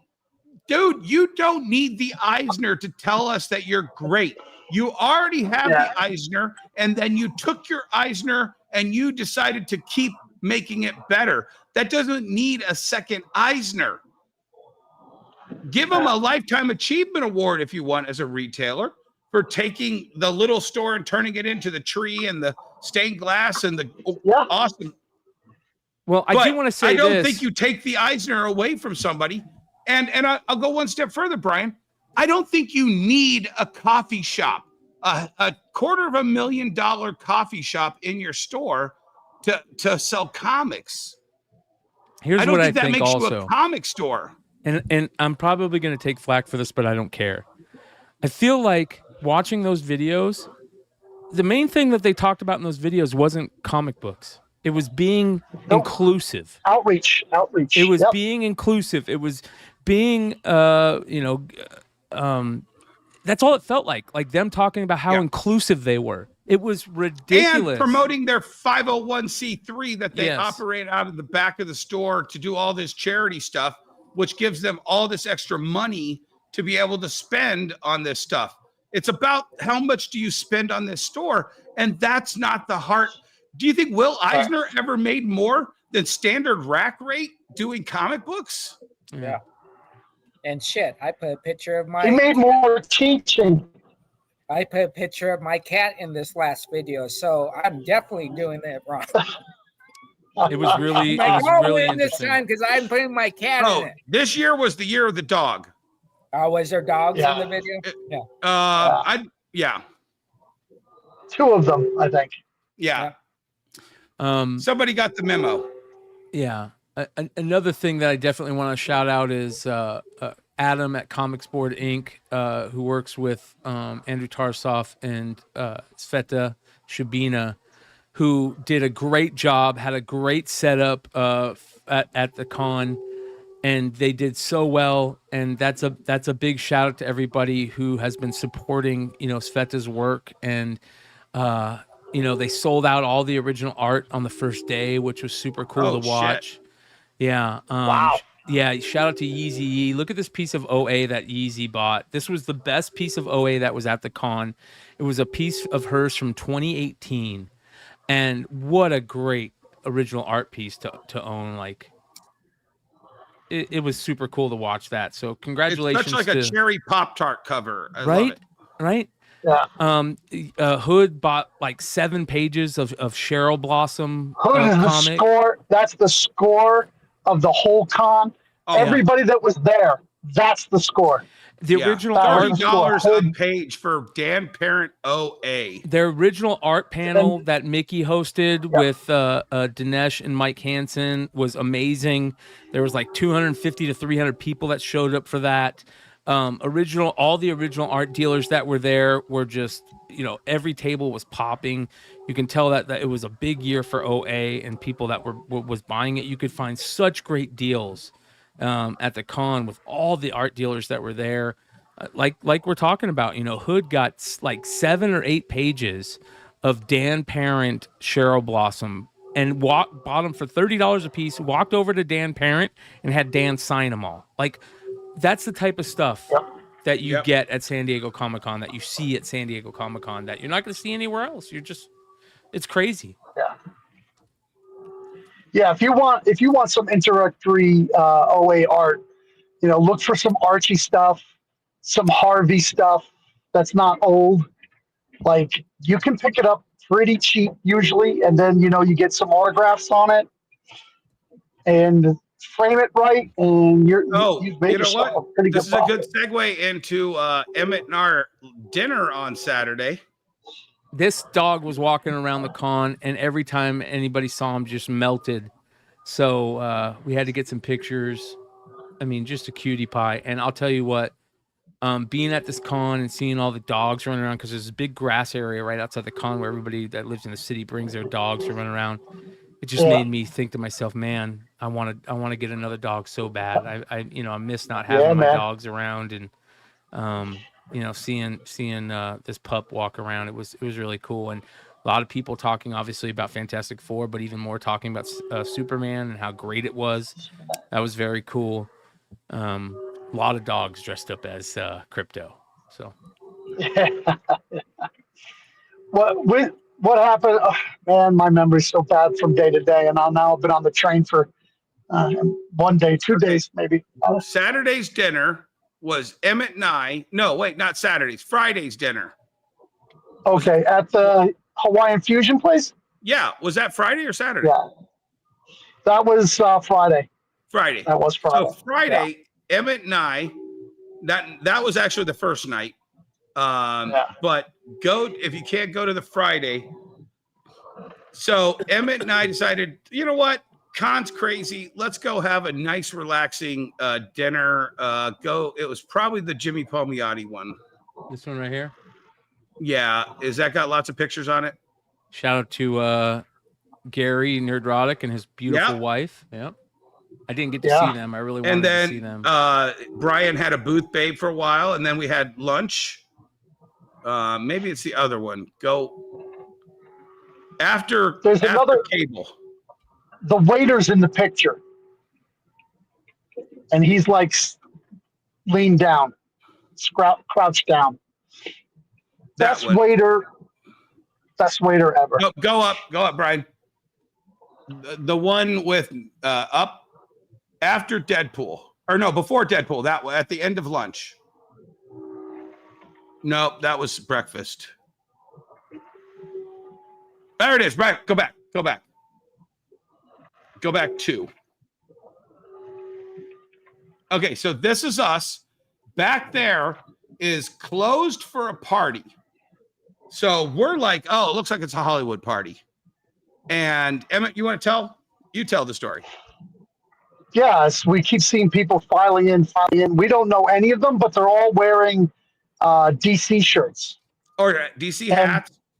Hats, yeah. So, and they're all signing a piece of paper as they go in. Not like it's like 3 sets of paper that they have to. None of them are reading it, but everybody's signing it. My guess it was an NDA. And then finally we see a couple of creators we know. So like Scott Snyder was going in. Hayden Sherman was in there. So there was a couple of. Go one more over. My buddy Mark Wade files in. That's our waiter, best waiter in San Diego. 100%. Probably best waiter I've ever had. He obviously didn't see me. But I saw Mark. So all of a sudden we're like, oh, wait, this is the DC party. So we asked our waiter, hey, is this Warner Brothers or is this DC Comics? And he goes, oh, it's DC Comics. And we just Emmet and I just kind of looked at each other like, we know no one there. Nobody other than a couple of creatives. Everybody else was never seen marketing before. And all these people, of which I've been as a comic shop for 20 years, I didn't see a single person I knew. And not even people that were at the breakfast. Yes. I mean the lunch. Yeah. So the best part of this is we finish dinner, fabulous dessert. Oh, great coffee. Yeah. We go back to the hotel, and who do we spot as we're at the back of the hotel? Paul Levitz. And I just assumed he was going to the DC party. You know, they bring in some of the big ones. Why wouldn't you bring in the guy who revolutionized DC Comics? The lion of DC's history. Yeah. And I said, oh, are you headed over to the DC party? He goes, no, they don't invite me to those anymore. I'm headed over to the Eisner. He was headed to the Eisners, yeah. Wow. How sad is that? That's why I never ask anybody if they're going to anything anymore. Because when they go, party. Oh, never mind. Yeah. But he gave Dennis his card and he said he would love to come on. Yep. So Emmet, tell us, you get your badge, you walk in, you get past the security. Tell us that experience of walking in. Oh, it's, I've been to New York Comic-Con, so it's not very different from that, but it's, as crazy as they are about badges, they really don't pay attention at all. As long as you have something that beeps, like I was thinking that you could actually buy something that made that beeping sound that had a light on it, and you could just have a piece of paper on a lanyard and just go beep and walk in. It was, but it was said that. It was great. Everyone forget Emmet said that. Yeah, exactly.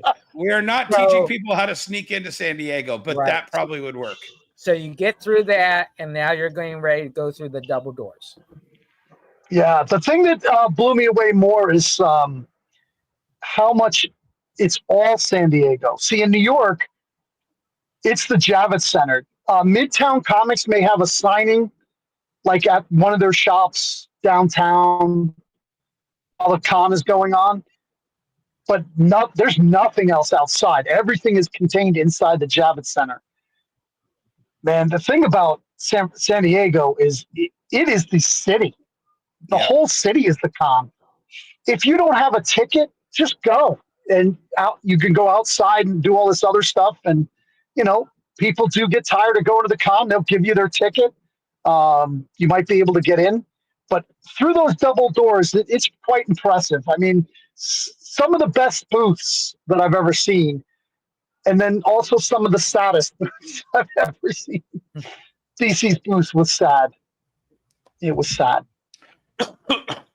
Well, it wasn't DC's booth. It was Warner Brothers' booth. No, DC's booth wasn't sad. I'm sorry. Diamond's booth.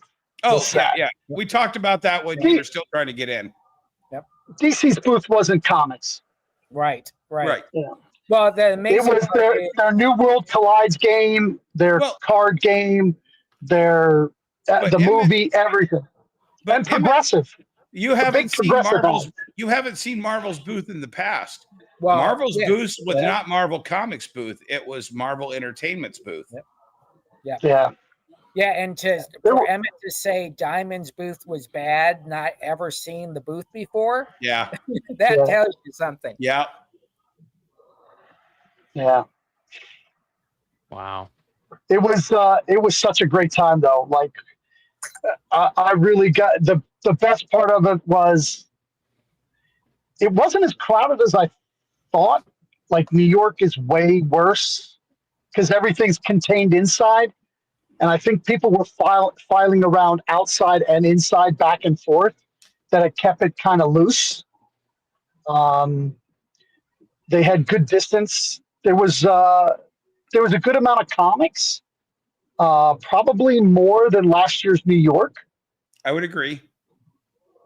Yeah, as far as actual comic dealers, there was a lot of OA, which reminded me of Baltimore. Baltimore has a lot of OA.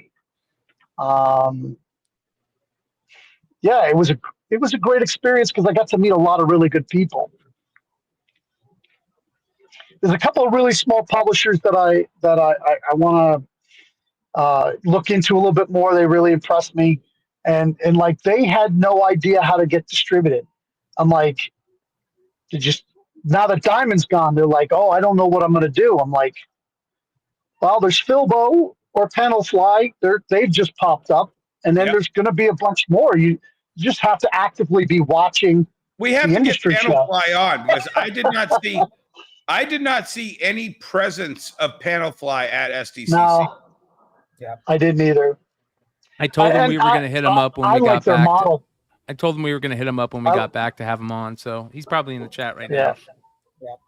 I like the business model, if I understand it correctly, that is just a marketplace. Yeah. He's not going to hold any of the comics. The comics will be shipped from the publishers, but it's a place where, as a retailer, I can go and look and see everything and then put in the order. He'll send the orders out and they'll ship it to me direct from their places. Right. Yeah. So that's what it seems like to me. And if it's that, I think that's a fucking awesome I didn't idea. see Massive anywhere, Emmett. Did you?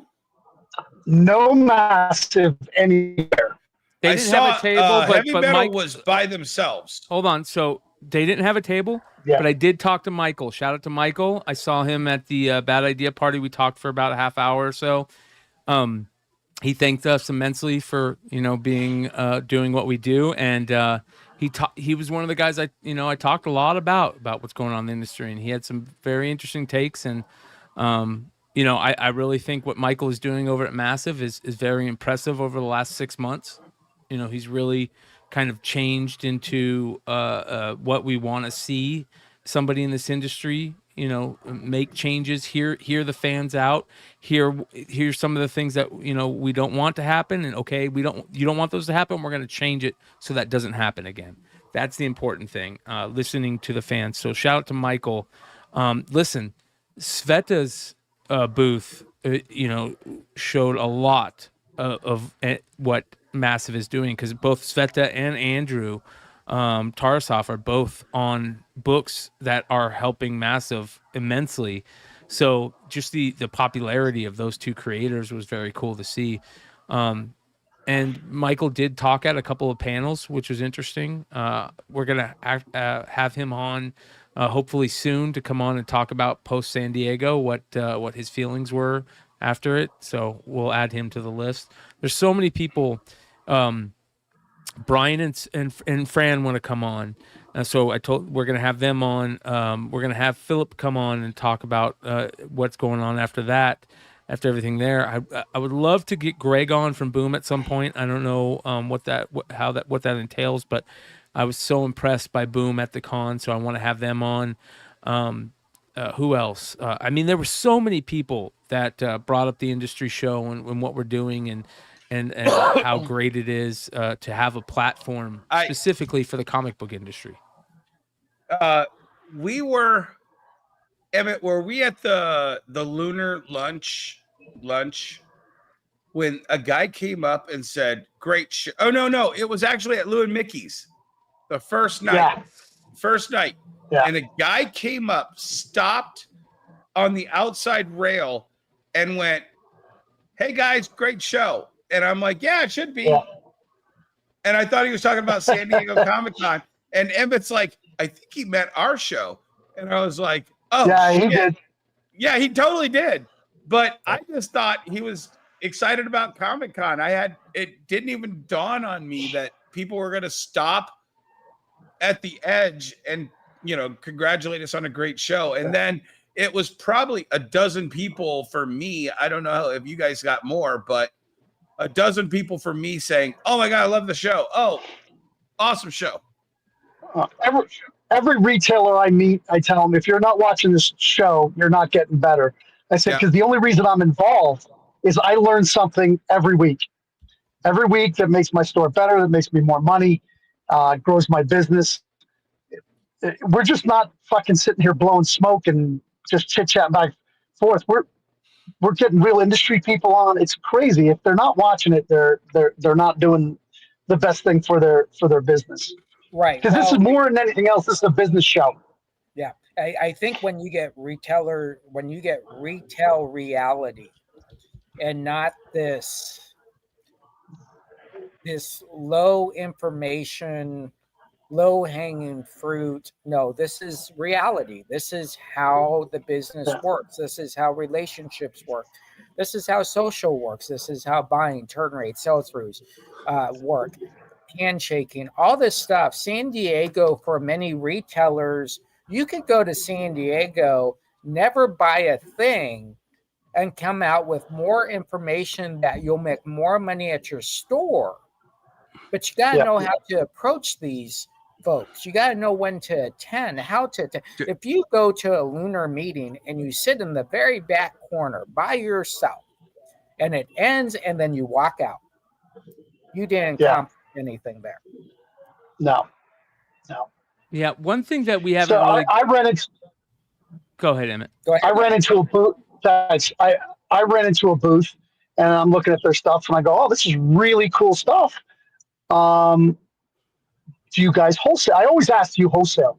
And they're like, "No, but our license run out at the end of every year, and we have to liquidate everything." So you know what that liquidation word means? Money. Right, so I was like, "Here's my card. Let me have your card." And I said, "What, around Christmas you want me to call, or when? How far away are you? Am I going to need a truck, or because I mean, that's a relationship I built there. No, it's not comics, but if I can buy that pennies on a dollar, I'll be selling that for the next 10, 15 years. Pieces of it." Yeah. One thing we haven't really hit on was good license stuff. Was seeing PSA. I mean, let's talk about the PSA. PSA put on a really good job at the show. I stopped by the PSA on the last day. I know Dennis stopped by there on the first day. Dennis, how was it? Hold on, I got a cough. we there on the first day for 5 hours. Yes. So here's the problem. They were supposed to have security there before the show, and security showed up right when the show entered. So it kind of threw off my entire preview night. However, we did shoot a great video. Emmet shot it for me, and he had mics on. And so we did the reveal of my first crossover submission. It's going to be real interesting to show this off, guys. This is not a cakewalk, so to speak. And I'll give you a brief overview. So PSA had this giant booth. Oh, did they use one of mine for their thing? That's mine. Go back up. That crow, that first crow is mine. There you go. Yeah. Yeah. So we revealed the books. It was all crossovers. And all of the crossovers were between a 7.0 and a 9.6. We submitted 20 books that were previously in CGC or CBCS slabs. And the overview, and of course, everybody was like, I paid for the crossover fee. I paid for the pressing. It was about $35 a book, but 6 of them got kicked out. They were not going to hit that minimum grade that I wanted. And this was really crazy to me. They make that determination by looking at the book in the slab. Then they pull up the grader's notes if there's any, and they decide whether or not they can press the defects out to get to that desired grade before cracking it. So I got 6 CGC and CBCS books back from them that they were like, this won't achieve your minimum. Here's your books back. And then, so the other 14, 10 of them went between a 0.2 and a 0.8, or I'm sorry, 0.6 increase in grades from what I gave them, cracking it, pressing it, and getting back. Nice. I only got 2 9/8 out of that whole, three 9/8 out of that whole submission. And they were lower grades that got pressed into a 9/8, but not so fast. 2 books stayed exactly the same, and another 2 books went down 0.2. Yeah. Real quick, Dennis, real quick. Yeah. Shout out to Mike Choi, who's in the chat right now. I ran into Mike at the Comic Con over at KRS's booth. And obviously, you guys know Mike Choi, amazing creator, amazing comic artist, just doing great things.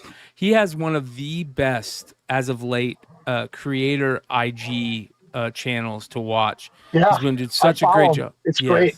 Yeah, so appreciate you, Mike. Thanks for stopping by, man. All right, Dennis. Sorry about that. No. And so we did the reveal. It was really good. It was educational for me.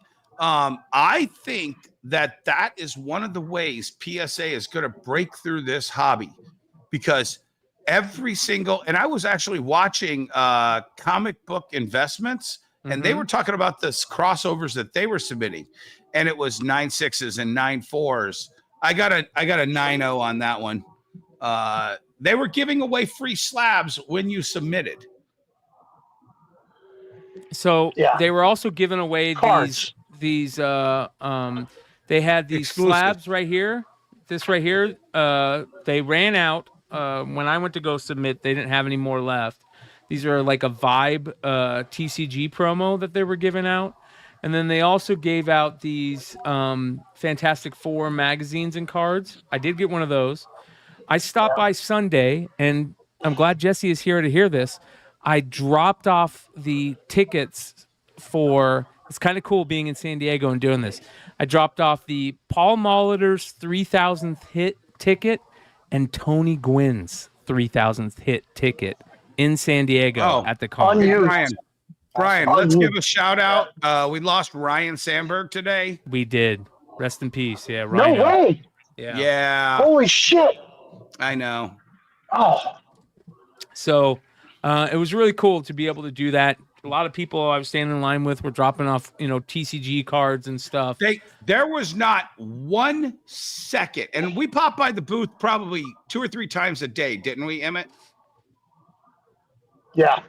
And there was not one time that line was not wrapped through the thing and out the booth to drop off submissions. Right. So my question to you guys is, business-wise, marketing-wise, social-wise, are they looking to share that part of the pie with others, or are they looking more to add comics to their existing base? Okay, so if you would have asked me that walking into the show, I would have said, and I think I did say it, hey, CGC, you want to try to steal our cards? Nice comic book business you have going here. You know what I was saying? But Emmet, this is the one good thing about that 5-hour wait. Emmet and I were treated to 2 to 3 hours of talking to their head grader, Mark Wilson. And this guy is Mr. fucking comic books. He's the real deal. Yeah. He has bona fides for sure. He helped set up Overstreet. He helped set up CGC. This guy has been integral. He worked at Heritage. It worked at Heritage. Worked at CBCS. He worked great at Heritage. Yeah, and he doesn't talk about books. We talk enough to people, and you'll understand what I'm saying. It's not about, hey, I got this grade or I got this. Right. He talks about, oh, I got this run. I passed up. I missed this run, and I wish I wouldn't have. You know, they're not a commodity to him. Yes, right? exactly. Where a lot of these grading businesses this is a commodity. Once we put it in here, you can get X number more than you could get without and it. I asked him about the controversy because, you know, Swag had that video where a lot of people did not like this guy. And I mean, were you there when I asked him this, Emmet? Yeah. I flat out I go, dude, I love everything you're saying, but where the fuck is all of this hate coming from? And he took it in stride and he said, guys, back in the day, we all restored books. It was absolutely what you could do to the industry. Yep. Absolutely. Okay. Everyone restored books. And then he goes, and then people started grading books. And everybody who decided that graded books could not be restored, and he became kind of the Kaiser Sose for that whole transition. Yeah. When somebody would sell a book and CGC would say, oh, this is restored, they'd be like, well, I want my money back. I got it from Mark. I got it from Mark Wilson. He's the notorious. And meanwhile, he was like, I never graded most of those books that people were coming back at me for. Sure. Or I never restored any of those. Right. Exactly. So he kind of got a bad rep on a transitional period in this industry. And here's the thing. I get lied to quite a lot. I don't think he was lying in any way, shape, or form. Emmet, did you get that from him? No, I mean, if you really spent some time talking to the guy, you wouldn't think that he would, try to get on a traffic ticket. It was crazy. Yeah. So do you think in their first year, 10% share is a win?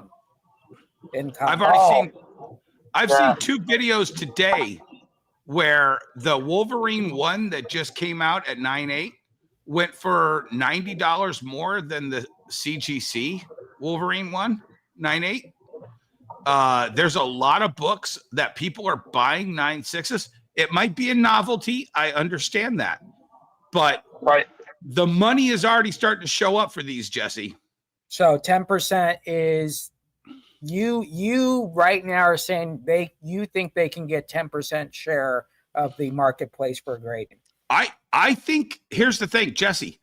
Every single person we know that deals in graded has a 9.6 that they think is a 9.8. Or got a 9.4 during that weird period of CGC where I just took 10 books and got 10 books to go up 0.2 to 0.6 in grade points. I took an 8.5 to a 9.0.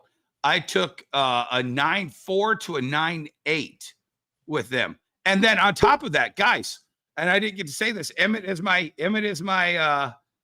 witness to this. I immediately sold 2 of those books at the PSA booth for 20% higher than what the CGC equivalent went for last. Talk about that. What ended up happening? You went and got your books. So you saw the grades. I got my books. We did this big thing on the edge of the booth. Music, loud noises, everything. It was in the middle of preview night start.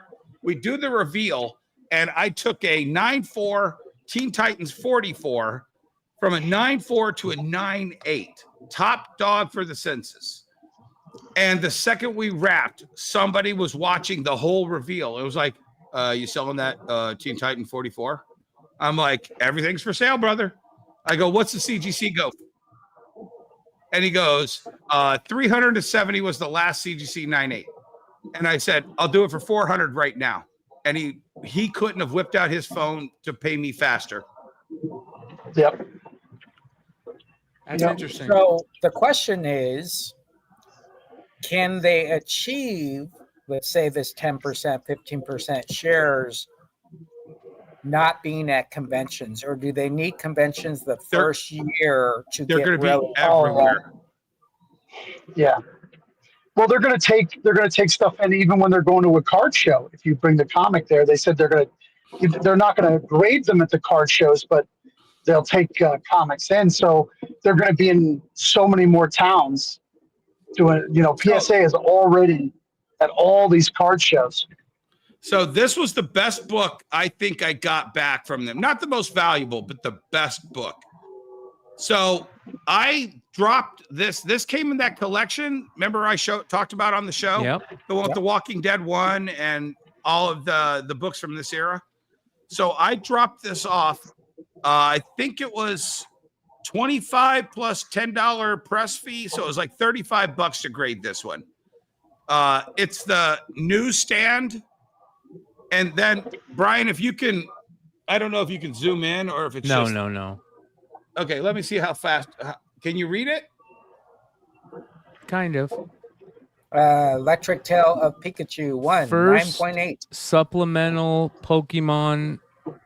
First appearance of Pokemon in comics. First the print. CGC doesn't say that about this book. If you want to pull up eBay, I tried looking. CGC does not call the newsstand first print a first print, a first appearance. Well, we have a poll going that I'm going to leave up. I asked, are you grading with PSA this year? And we're about 55% saying yes. So I'd love to see by the end of the show how many people plan on grading with PSA this year. That would be very interesting. Because they had a very interesting setup. The line went by, didn't go by super slow. There was a lot of people submitting cards, comics, and then those who were lucky enough that submitted on Thursday, they got their books back on Sunday. There's a lot of people who are on Sunday were seeing their books for the first time. That one was a submission that went on Wednesday and came back on Sunday. So also CGC, CGC was there. The funny thing is, I know, shout out to Swag. Spent a lot of time with Swag this week. He did really great job. Had a video guy following him around. He hosted a panel. Swag was there in full effect. And then I saw Swag got one of the CGC books that you could get if you were submitting the crypto book, and he took it to PSA to get graded. So Swag will have the very first CGC exclusive graded by PSA. Not only that, Emmet and I fly on the wall. You want to tell him? Yeah, I got to be Swaggle House for 15 minutes. No, I'm not talking about that. No, I'm talking about a Swag clip. Yes. While we were over there on Wednesday for preview night, waiting for the show to open, who popped over to the PSA booth? Oh, and that was I couldn't believe it. I didn't know him by face. You hipped me to it. Then I looked him up on my phone. The guy from CGC, the head dude from CGC, is over there rapping with Shout out to Matt. Yeah. Good dude. Okay, but not only that, but it was what Matt was asking. And Emmett's just like, Emmet blew my mind when he was talking. Go ahead, Emmet. Yeah. He was asking all like deep business questions, like, how are you guys doing this? And what are you guys doing with that? And I'm like, are you telling him? like, yeah, like, and they just like, did. PSA didn't know who they were talking to type deal? No, they knew. Oh, No, Matt Nelson knew they knew everyone him. over there. He was hugging people. He was high-fiving people. He knew everyone at the PSA booth. So if I ever hear him come out and say, I don't trust PSA, that's bullshit, because you were over there hugging every one of those guys. Matt's a class act. Yeah. I've never heard anybody say anything bad about that guy, so I'm not surprised that, he's that type of guy that's, Well, but at the end of it, I yelled at Matt. I was like, hey, Matt. And he turned around and came over. I don't think he knew who I was. I was like, you need to go over and grab one of those CGC exclusive cryptos and bring it over and submit it. And he goes, nah, that wouldn't look good. And just laughed and turned around and walked away. Right. Matt's and then dude. Swaggle Yeah, he was real chill, dude. He was. Yeah, that's good business. He was. I think if you want to have good business practices, that's a good thing to go to a new competitor. Feel the land, feel where you're at, right? It's like when I first moved here, walking into 20 stores for the first time, introducing myself and figuring out, okay, if I open a store, who can I actually go in their store again to? And it's 18 out of 20. And so, I think it's good business practices. And at San Diego Con, trust me, there's so much stuff going on at special dinners and let me buy you a drink and that type of stuff from afar. It's just, I think it's a good place to really find out the good people in this industry. And then you also find out the bad people in this. I shouldn't say the bad people, the not so good people in the industry. So true. There's bad people in every industry. Right? Oh yeah. So what I want to go back. So what was Stewart actually doing at the Sparkle booth? Pretty just much setting up and answering questions. He was just guarding it. Yeah. There wasn't like anything to hand out, or they didn't have any information. I mean, he was pretty much just sitting there to like have people come up and say, "Hey, glad to see you landed. Hey, glad to see you're still here." Breaking news in the chat room. I think that look at this. Shout out to Mark. I will come on tomorrow and explain the blind bags. Also want to say KeenSpot will no longer be carrying incentives on their website. They're all for retailers. Mark, that's the reason we love you. Mark Spears has his finger on the pulse of comic book collectors, what they want, what retailers are striving to get. And you guys know we love Mark over here, but that's the reason why we love him. He knows us.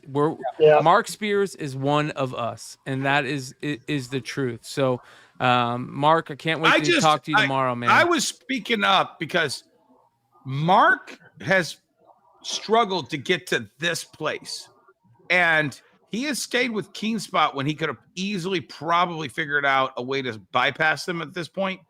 And for KeenSpot to treat his brand and his product as poorly as I think they treated it at San Diego, that's why I needed to call it out, because they're in the Mark Spears business and they didn't act like they were in the Mark Spears business. Right. Yeah. I wouldn't use the word treated. I would say represented. Yeah. Him as a whole. Just because Mark Spears isn't at the booth, you're still representing Mark Spears and his gift of art to us. And I think that's very, very important, that we don't just slap hands. We kind of say, I'm going to slap your hand, but this is also what we're doing going forward. So, I think if there was one thing that I could have wished to happen more than anything at San Diego was to have Mark there. The amount of people that talk to us about Mark and Monsters and what an amazing, IP it is and what an amazing person Mark is was awesome. It was so cool. And I wish Mark could have felt that firsthand. I really hope that we can get him to maybe come to New York this year, and so he can feel it there. But you know, the amount of people that were happy to have Mark be part of comics was very cool. And Mark, I really wish Mark could have felt that and could have seen that. It would have been awesome. So Yeah. Yeah. Good job there. But at the end of the day, your job at a convention is to sell great product, but leave a lasting memory so you continue to buy even more great product from that publisher, from that creator, from that retailer. This is awesome stuff right here. yeah, this was cool. We Very walked awesome. up to the Marvel to the Legends stuff at the booth, and they had all the new Legends on display. And this was on display at the booth, and it was so freaking cool to see this, you guys. They talked about it in the panel, and we saw this card. So I got pictures of this card that I'm going to send to Mark, sitting there, and it was I've known about this for a while, but to see it in front of me was so freaking cool to see. So Mark was not only the monster stuff was in fully at San Diego, but Mark's also, his art was there at the Marvel Legends booth, and all the Star Wars and Magic the Gathering and all that stuff. You saw Mark's art there, and that was very cool to see. So congratulations to Mark on that. This is a big deal seeing this at the con. Everybody was freaking out when we saw it and we walked up. We're like, holy shit, that's Mark's art on the Magic the Gathering, card in the new Marvel Legends box. It was super cool, man. So congratulations to Mark on that. Sky's the limit. Everybody was talking about the blind bags. And here's the craziest thing, you guys. And not a lot of people are talking about this. Monsters has been optioned, you guys. Now, we don't know what that's going to turn into yet, but could you imagine, the Unholy One being on the big screen or on TV? That gives me goosebumps talking about it. And just to see I'm that trying stuff. to think in my first 20 years probably is a good example from 83 to 2003, but 2003 up. I'm trying to think of anybody who has pivoted and become multilateral in so many functions of collectibles, not comics, but collectibles. I can't think of anybody. Maybe McFarlane, but it's very multi-dimensional from comics to toys. I think where Mark has transcended in this direction. And I think the difference between a McFarlane and a Spears is we like cheering for the underdog at one point who becomes, where he's at today. So I think that's what happens. I think because me and Dennis have experienced him live at a comic book store, we have this different respect of what he's achieved. So very, very cool stuff. Yeah. I mean, not only that, can you imagine when, we're at a con or Mark's at a con and somebody walks up cosplaying the Unholy One or cosplaying, like one of his characters. Or they cosplay Mark. Yeah. I mean, that's going to be, that's the next level. And that's where the stuff's heading. So if you guys haven't seen, Mark's going to be at a con in Tennessee, Farley Con, and he's got some exclusives for that. The Nun exclusive that he has for that is so badass, and I'm going to force Mark to save me one of those to send to me because it is amazing, absolutely amazing. So, some of the stuff was a little surprising at Keen Spot. But to see those San Diego Comic-Con exclusives, how good they looked in those foils, they just looked really good. And it was bittersweet not having Mark there to feel the love. But I think he knows it. I hope he knows it. Yeah. Yeah, I think the notion that when someone goes to San Diego Con, I'm not talking about a retailer, I'm not talking about a flipper, I'm not talking about a publisher, creator, and all that stuff. Just someone who has not been able to get anything from Mark Spears. When you walk into stores and, oh no, we're out. And so you're able to walk up to a table, regardless of what the table looks like. I'm just talking about that person's experience walking away saying, I got something. And I think that's very important. San Diego Con is a special moment for a lot of people. And sometimes it's the most little thing out there at the con that you walk away the most happiest. This is going to be an amazing pack for retailers. I think a retailer, if you're not in the Spears world, you need to understand the value of this pack in a day and age where blind bags are probably the biggest pivoting moment in comic book sales this year alone. So this is a great opportunity for comic book stores to participate. It's a great opportunity for themselves to introduce themselves to a new customer base. And it's also an opportunity to pay a little bit more bills a little bit faster. Look at this. Look how great these look. These are some of the covers that you might get in your blind bags. I mean, this is going to be such a big deal. And if you're a retailer out there, do yourself a favor. Make sure you order some of these because these are going to sell out quickly.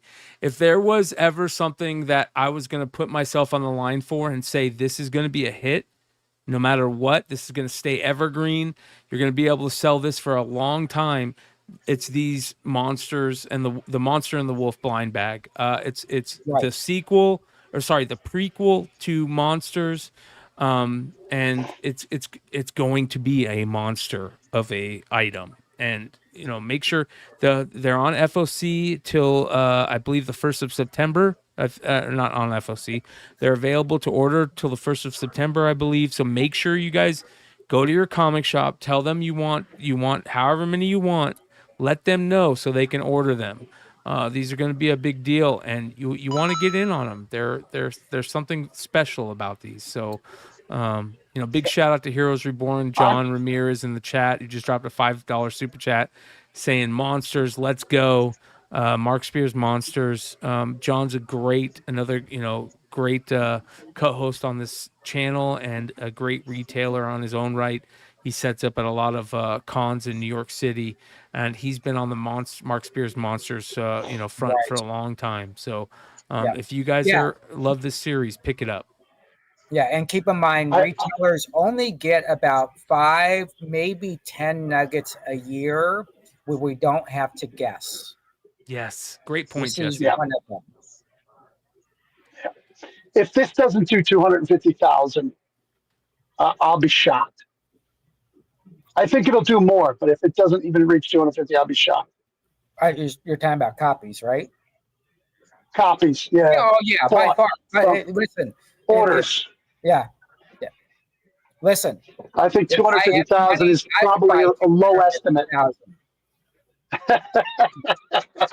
True. True. There are things, if you look through our past, Harley Quinn blind scented bags. Yep. Right? Yep. That was a order as many as you can, guarantee sell. And so if you go back every year and you try to count on one hand and you say, okay, what was those nuggets we get? It's very hard to get to 5 where you have this guaranteed no matter what. Listen, I know people make fun of me on this, but My Little Pony #1, that was a guarantee. The first issue, I knew we were then do something. Walking Dead 100. Buy all the covers, as many issues as you can. So I think in this day and age, with so much ordering from so many different people, this is a great opportunity to put some money in your pocket. And I think it's a very important. I do want to talk about the opposite of what I think is happening. Hopefully going to happen with Monsters blind bag, and Mark kind of had to deal with this a little bit with his X-Force 1 homage bag, which had the cards in it where the cards ended up not getting, randomized and retailers just got all the same card. A Vault had the same thing happen to them with their Big Rig box, where it was just such a mistake on multiple fronts. One, they upped the print count from 1,000 to 3,000, which was nuts. Then they added 3,000. Yeah, they added 3,000. Yeah. To 4,000, and then you got all the same books, and people were pissed. We showed that firsthand here on the channel. Now Vault is coming out and saying that we will make it right with retailers. All this, and Vault, you saying this, you better hope it happens. If something bad comes of this, if you say you're going to make it right and it's lacking, there's going to be a problem there. So when you say you're going to make it right, you better go all out and really make this right, because we saw the books that you were saying that you were going to add to it. A new Jim Mafood, a Dan Panosian foil, a Vecchio, a Momoko foil. Like, that's kind of lacking. I'll be honest, you guys. We could have got these in the first box if we wanted, other than the Panosian. This is very lacking, and you guys are going to have to make it much better than this. This doesn't feel like you're making it right. Right. I was just about to hold on. I was just about to say what Timothy said in the chat. Fool me once, shame on you. Fool me twice, shame on me. Exactly. The number one way to make it right. Do you know what the number one way is to make it right? Yeah, print a bunch of books and send it to the retailers that trusted you the first time. Full refund. Full refund. The number one way to make it right is do it right the first freaking time. That's the number one rule. When you come to me and say, I'm going to make it right, I don't need you to make it right. I need you to do it right the first time, because time on these books is money. Everything. And as a retailer... And it's kind of over, right? Yeah. So anything that's what I'm saying. And if you print more, you're just printing. You're already up to 4,000. What are you going to print to send people? Right. Look, Emmet, did you get your Adventure Comics? Did you get these in this week? Your replacements? I did not. Okay, so what happened was, if you got these, no matter how many you ordered this week or last Friday, you got the exact same order, non-poly bag. What the hell am I if I can't sell them poly bag, how am I going to sell them non-poly bag? How is that making this right? Well, how about this, Jesse? We're seeing people burn comic books because they're so pissed about the fuck ups. I mean, this was on Bleeding Cool with the Vault thing. They set the comics on fire, and I love Maria Wolf. Maria Wolf is one of my favorite new artists. She was so great at the con. I ran into her. She is a breath of fresh air, and this shouldn't be happening. This type of thing should never happen right here, ever. This is not a good look. Yeah, it's not a very good look at all. Dennis, you remember the burning of Captain America? What was it? Captain America one. Before burning Captain America #1s, and so we get these crazy phases, right? Now we are in a social world, folks. So I always ask, what is the purpose of burning a book? I want to know if that's for social awareness, or what is your point to that? Doesn't make any sense, man. You got to be really pissed. 0 cents. You got to be really pissed to do that, and people were pissed. They were mad. Right. Yeah. To burn a comic book that's still in its poly bag, I think you should. Anyways, that's a different story. But anyways, hold on. Can we talk about something done right? Yes. Go ahead. Oh yes, V Friends. Let's talk about this. We ended up going to the Comics Pro event. Hold on. Correction. I dragged you kicking and screaming to the Comics Pro event. Yes. We have to get a reverse camera guys, of Dennis from walking into Comics Pro. I need to see it from the Comics Pro panel, looking as he's coming in and seeing all the eyes. But anyways, go ahead. There was a lot of for both me and Dennis. Yeah. They paid us both. Yeah. So we ended up going to the Comics Pro event. It was very interesting. You know, it was eye-opening for me to see all the videos from the 5 finalists for the Comic Shop of the Year. That was very eye-opening for me. And, you know, Dennis knows my comments on that. If you guys saw it earlier in the show, it was very, it felt a little too inclusive. But there was a couple of things that, to me, were the keys of that event. And that was hearing from the V Friends guys, who were very receptive to the comics retailers and comics industry. They and you know what's crazy, Brian? There was a good 20, 30 retailers in that room. Yes. You and I and Emmet are the only ones talking about this book. Yeah, it was weird. It was very weird. There was only one other one on eBay when I went to post mine.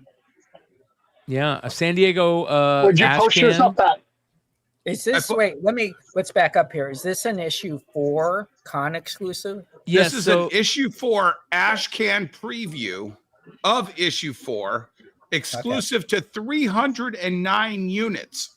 Okay. And Brian, did you see how many retailers left that? No, you left before this. Emmet and I stuck around. Retailers didn't even take them. It was crazy. Nope. I mean, absolutely nuts. We got And extras. this is one of the most popular IPs in collectibles at the moment. We talked about it when it hit #1 on its launch. Yeah. Yep. It sold, what was it, 5,000 units in 9 minutes? Yeah, it was #1 on the House of Stein, if I remember correctly. It was This a is big limited deal. to 309. They wouldn't tell us why 309, but it's some kind of mystical number within their community. And these guys knew the entire way to sell a comic to people who don't understand how to sell these comics. Yeah. And that's the problem I've always had with Comics Pro. There should have been like everybody in that room should have been like, holy shit, Gary V, this guy's one of the biggest experiencers and influencers in every space he touches. And that's your answer. Right. That's your answer right there. Dennis, you just gave the answer right there. I know. That's why I let it so long. Yeah. Yeah, this was such the right answer that I even heard Dennis told Adam Freeman that he was don't smart. don't stop. Don't. Tell it. I deny everything. But we'll see how this plays Go ahead, out. Tell him, Emmet. What did I say? I walked up. You gave him props for bringing the biggest needle movers to this Comics Pro, and he kind of didn't take the compliment, but that's honest. Yeah, good on you, Dennis, for doing that. Yeah. So here's the thing. Like I see it. These guys are very interested in being part of this space, being part of this community. I'm going to reach out to them to bring them on the show. I would love to hear more about what they're planning to do in the comic space. They know how to create a collectible. Yeah. Right. If the book has good content, right. When Brian talks about comic space, let me ask you this question. I know the answer, but I'm going to ask you guys this question regardless. In the comic space, do you really need to impress retailers? Yes. Yeah, I think so. We're the customer. They're selling your product. Yes, I think so. Emmet, before this weekend, I know you and I have had a conversation in the back rooms that the retailer is the end user for most publishers. They don't consider the person beyond that we have to sell to. Right. Did that change? Did it get better or worse from what I told you? I don't think it got any better, except for in these little spaces like these guys. V Friends really were coming to us to let us know that it can sell out. Like Right. this, we'll bring customers to your store looking for this. So that Yes. was the thing that Bad Idea told me when I was a Bad Idea dealer is we're going to bring people to your shop. It did not happen. So that's why I stopped buying their stuff. Even though the books were really good, there was no want for them. Right. Even Well, I had a hand sell every single one, and I didn't see the point of doing that for the price point, the pain in the ass that was. We expect, and I've said it on this show dozens of times, I want a creator and a publisher to sell every issue like it's issue number 1.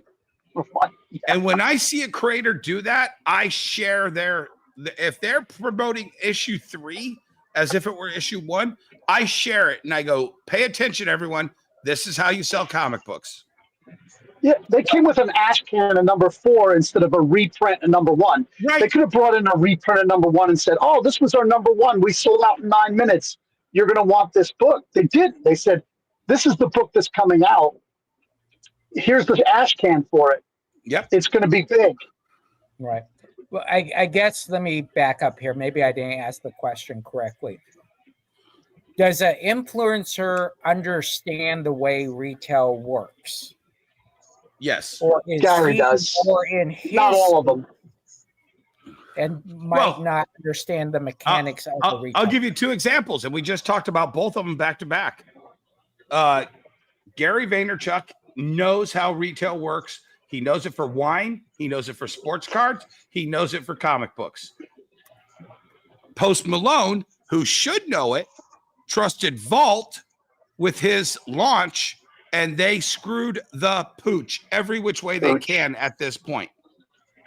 That's 2 brilliant experiencers and influencers that have come into our space, and 2 completely different results. Exactly. And so that's, I think it's gone out to the yard sales and bought toys and put them up on eBay. Yep. Like, he's into the whole collectible market. He understands profit margins and everything else. I'm not a huge fan because of the way he pitches, but I do respect him. See, and I'll tell you what, I would not be here today on this show if it weren't for Gary Vaynerchuk. I listened to him 10 years ago, and he inspired me with 2 videos to go to Facebook Live and start broadcasting. And I used to get up to 500, 1,000 views on just me talking my daily D at 3, me just talking about what we were doing in the store. And that resulted in sales. And because of that, I started doing the YouTube channel. I've revamped the YouTube channel. I've come on this show now, 74 episodes? You know, it's all about building your brand, and it doesn't matter if it doesn't make you money. The video I watched was called "One is Better Than None." If just one person watches it, it's better than you doing nothing and no one watching it. Yeah, definitely. Yeah. You know, our job is to inspire and create hope for the comic book fan. Not only that, I can't tell you today, a customer came in and he had $2 on him and he had just lost his job. And I said, you know, let's get you some comic book therapy here. What do you like? Oh, I like Daredevil. Okay, let me go get you some books. Boom, boom, boom. Okay, that's $2. He's like, well, this is $5. I'm like, no, we're working on some comic book therapy for you.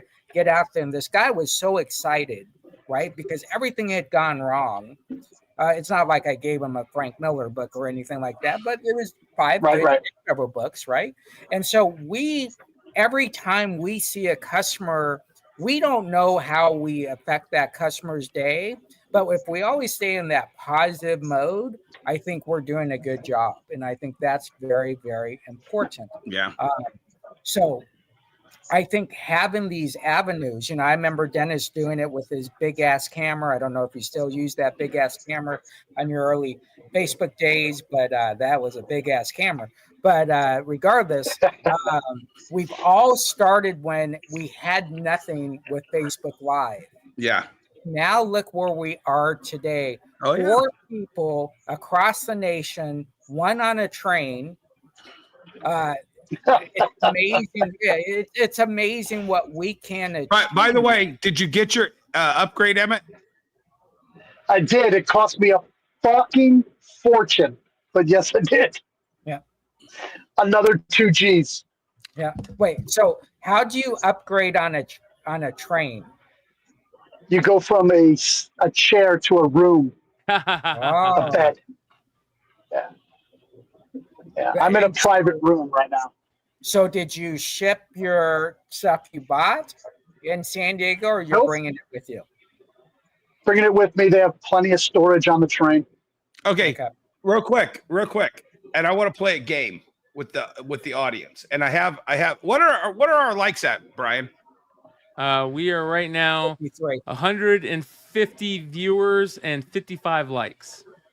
Okay, I need to see us up to 100 thumbs up by the end of this broadcast, and I have a gift. So we need 45 more likes, more thumbs up. But I want to know how many people can guess how much I spent, because I did my receipts already. How much did I spend on merchandise that I bought at San Diego to take back to my store? There you go. And then feel free to tell us how much you spent, Emmet or Brian. Leave a comment, you guys, in the comments, not in the live. When this video is done, leave a comment in the comment section on the video, not in the live. And if we get over 100 likes on this video, we'll do a giveaway for person who gets the closest. Well, this is the giveaway, guys. This is the coveted San Diego Comic-Con bag, and this is the animation one. And inside here is the program book for San Diego. It's not a huge prize, but if you have never been to San Diego, this is one of the most coveted things to come home at San Diego with. Yep. And it's going to go to somebody in the chat. That's what I'm talking about. Yeah, I can tell you right now, Igor, you're not even close, buddy. So here's something I do want to talk about that was very cool. We had the most Beyond Wednesdays crew in together at one spot ever, and the only signatures we're only missing a couple signatures on these variants, but we've got Gromit's variants that were signed by most of the crew, which is very cool. This is the very first Beyond Wednesdays variant we've ever done, and we got Hood, Clutch, Big Leg, Yee, and myself, and Stein all to sign it, which was very cool. Shout out to those guys for doing that. And it was a lot of fun. It was, something that was very cool Emmet, for us. Did you get to sign it? No, that's what I'm saying. There was only a few of us that didn't sign it. So, we're going to have to, at some point, call us. At some point, we were too busy chasing girls on Fifth Avenue. Yes. Yeah. You can't show those pictures. No, we can't. That's why I said, were you talking about the con earlier in the show, and you just gave it away? So, this was a very cool moment for all of us. And, listen, that's something that's great about San Diego. Like I said, I wish Jesse was there. I wish Nate was there. If those two guys would have been there, we would have all been together in San Diego. And it would have been a very cool thing. It would have been a great picture to get. We did not get a chance to go hit up the Whiskey Bar, which is one of our favorite spots at San Diego. The night that we went, it was basically closed, which is silly. But we'll make it next year. Hopefully. That's the problem with these things. Yeah. Yeah. I told you, Lou and Mickey's that last night. Did you see Lou and Mickey's? They moved out that whole front area that we sat at, Emmett, for something else. And then the night we were there for Lunar, they closed at 10 o'clock and locked the doors. Yeah. Yeah. I don't know how you gauge. I mean, I know how you gauge food and drinks in a restaurant, but for San Diego, it's $20 for a drink. For Jack and Coke, you guys, $20. Yeah. Yeah, exactly. Oh, yeah. Emmet and I had 2 tequilas and it was 33 plus tip. Yeah. Yeah. So, yeah, it's definitely not like Jesse's favorite place, who just closed down for the last time. I got so many emails and messages on this.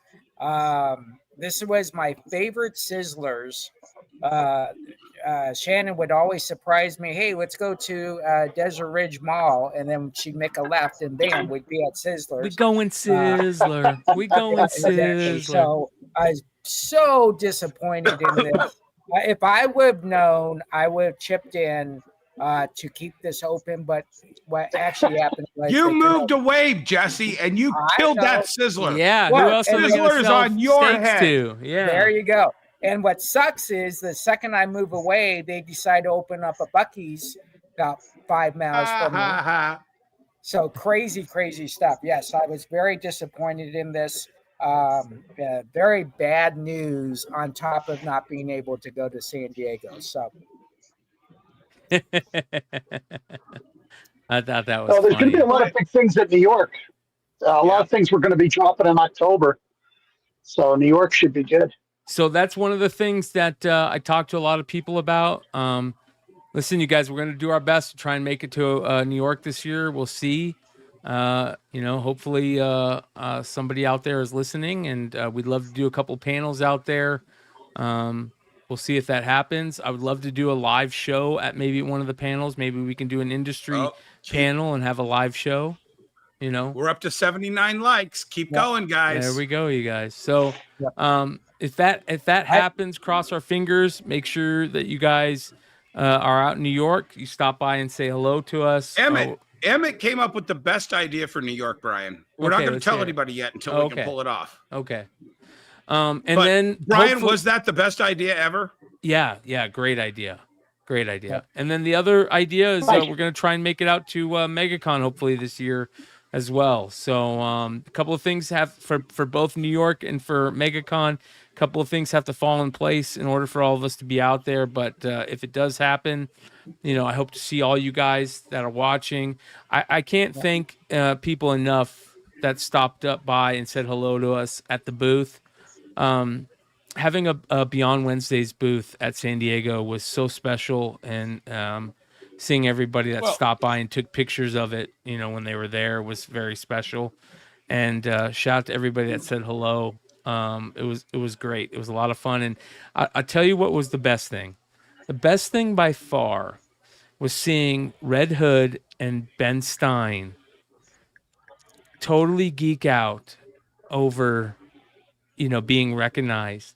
And Ben Stein was blown away by the amount of people that come up and said hello and how much they love the channel and the shows. And for those of you guys that did that, you made Stein and Hood's weekend. You made our weekend, and we can't thank you enough for that. So thank you so much for the viewers that were there that said hello to us. Half the reason we do the show is because of you. The other half is because we enjoy being around each other and, having the conversations that we have. So thank you so much. Tomorrow night, Wednesday night, we've got Mark is going to come jump on with us to talk about the Monster and the Wolf blind bags, which is going to be amazing. Of course, we're going to talk more about San Diego. We're going to be talking about San Diego for probably weeks, you guys. That's probably the way it works. So you're going to get sick of it at some point, but we got a lot of fun stuff to talk about. Shout out to everybody that got all the amazing books at San Diego and pre-San Diego. I still haven't seen Fantastic Four, but I plan on going to check it out. We'll probably do some type of review on that. I see the Galactus head behind Dennis. And we did sell out at the con of the GI Joe books. So shout out to Suspiria for doing such a great job on that. We have a few left in our hands that will go to a couple special people. But other than that, they're basically sold out. Make sure you're following. If you haven't gotten those and you want some, make sure you're following Big Leg and Big Clutch's live sale. They might have a couple that they're going to sell on a live sale. But other than that, congratulations to everybody that got one. That was a big book at the con. So I have a couple pickups. Let's hear it. I am speaking at Tampa Bay Convention on the 1st. I will be speaking about how to open up a comic book store. And on the 3rd, I will be speaking about social networking and marketing at the convention. So I'm very excited about that. I'm also excited because until today, I thought it was the 13th through the 15th. So I'm glad that I looked it up. That's the first thing. Pickups. I got 5 awesome pickups. Amazing Spider-Man #2, signed by J. Scott Campbell. Very nice. That walked in your door? Yep. Wow. Third, I picked up Batman Who Laughs by Greg Horn. Oh, we saw Greg Horn at the con. Yeah. Love Greg Horn. Got that. Love Greg Horn, but he was very excited about his Fame book. Yes, he was. It was a good Fame book, though. The Aliens book was really good. I'll give it to him, yeah. And then I have been looking for this book for about 25 years, and it finally came into the store. What's today? Tuesday. Came in the store Saturday. The Razor Velvet cover. Ooh. I have 2 of those, one signed. Yeah, is that not a awesome cover, Dennis? I mean, It just feels awesome. Great stuff. And then I opened up a box I haven't opened up in, 20 years. I don't know where these came from. If anybody knows Joe Casey, please reach out to him. I have his 1984 con badges for San Diego Comic Con. Joe Casey is actually a comic artist. Yeah. So I think as a little kid, he left. Well, as a little kid, I was 13 years old. I think I walked by and I saw he left these on his counter and I took them. So I do feel kind of bad. So if you know Joe Casey, I have his tickets for him. If he's still looking for him, I have them for him. Dennis, you got any pickups other than that Galactus helmet behind you? Okay, so I was just going to say, guys, Galactus helmet was waiting. So once again, Marvel, don't have your movie open on Comic-Con weekend. Your core audience of fans that you want to push this, the is it good or not, are all at Comic-Con. We can't go see it at Comic-Con. So as always, I rented it out theater. 40 people showed up. I wasn't there. But my lovely daughter and son picked up the Galactus head for me, and it was waiting on my couch when I got home. And it is more spectacular in person than you can imagine. Secondly, I went into GameStop because, as Bryan remembers and Emmet remembers, my glasses broke while we were having lunch on Saturday. Yeah. And I had to go in and get my glasses repaired. And I decided to stop at GameStop. And, I get pretty jaded. I know you guys can sense that a little bit. Guess what turned me into a little boy today? Oh, that's awesome. Yes. Okay, there you go. Ooh. Sitting on the shelf at GameStop for $25. That is going to go. I'm going to actually move and put that in front of the Beyonder back here because this is every bit as cool as you think it is. Yep. That is sweet, dude. One of the greatest stories ever told in comic books. Yep. And it was all just to sell a toy that fell off the shelf a year into the comic book, and the comic book lasted another 5 or 6 years. Shout out to Jim Shooter. Exactly. A great ending of that. Issue 75 was one of the top reads for me. How it ended, kind of that wraparound at the end, that was kind of cool. Yep. All right. You got anything, Emmett?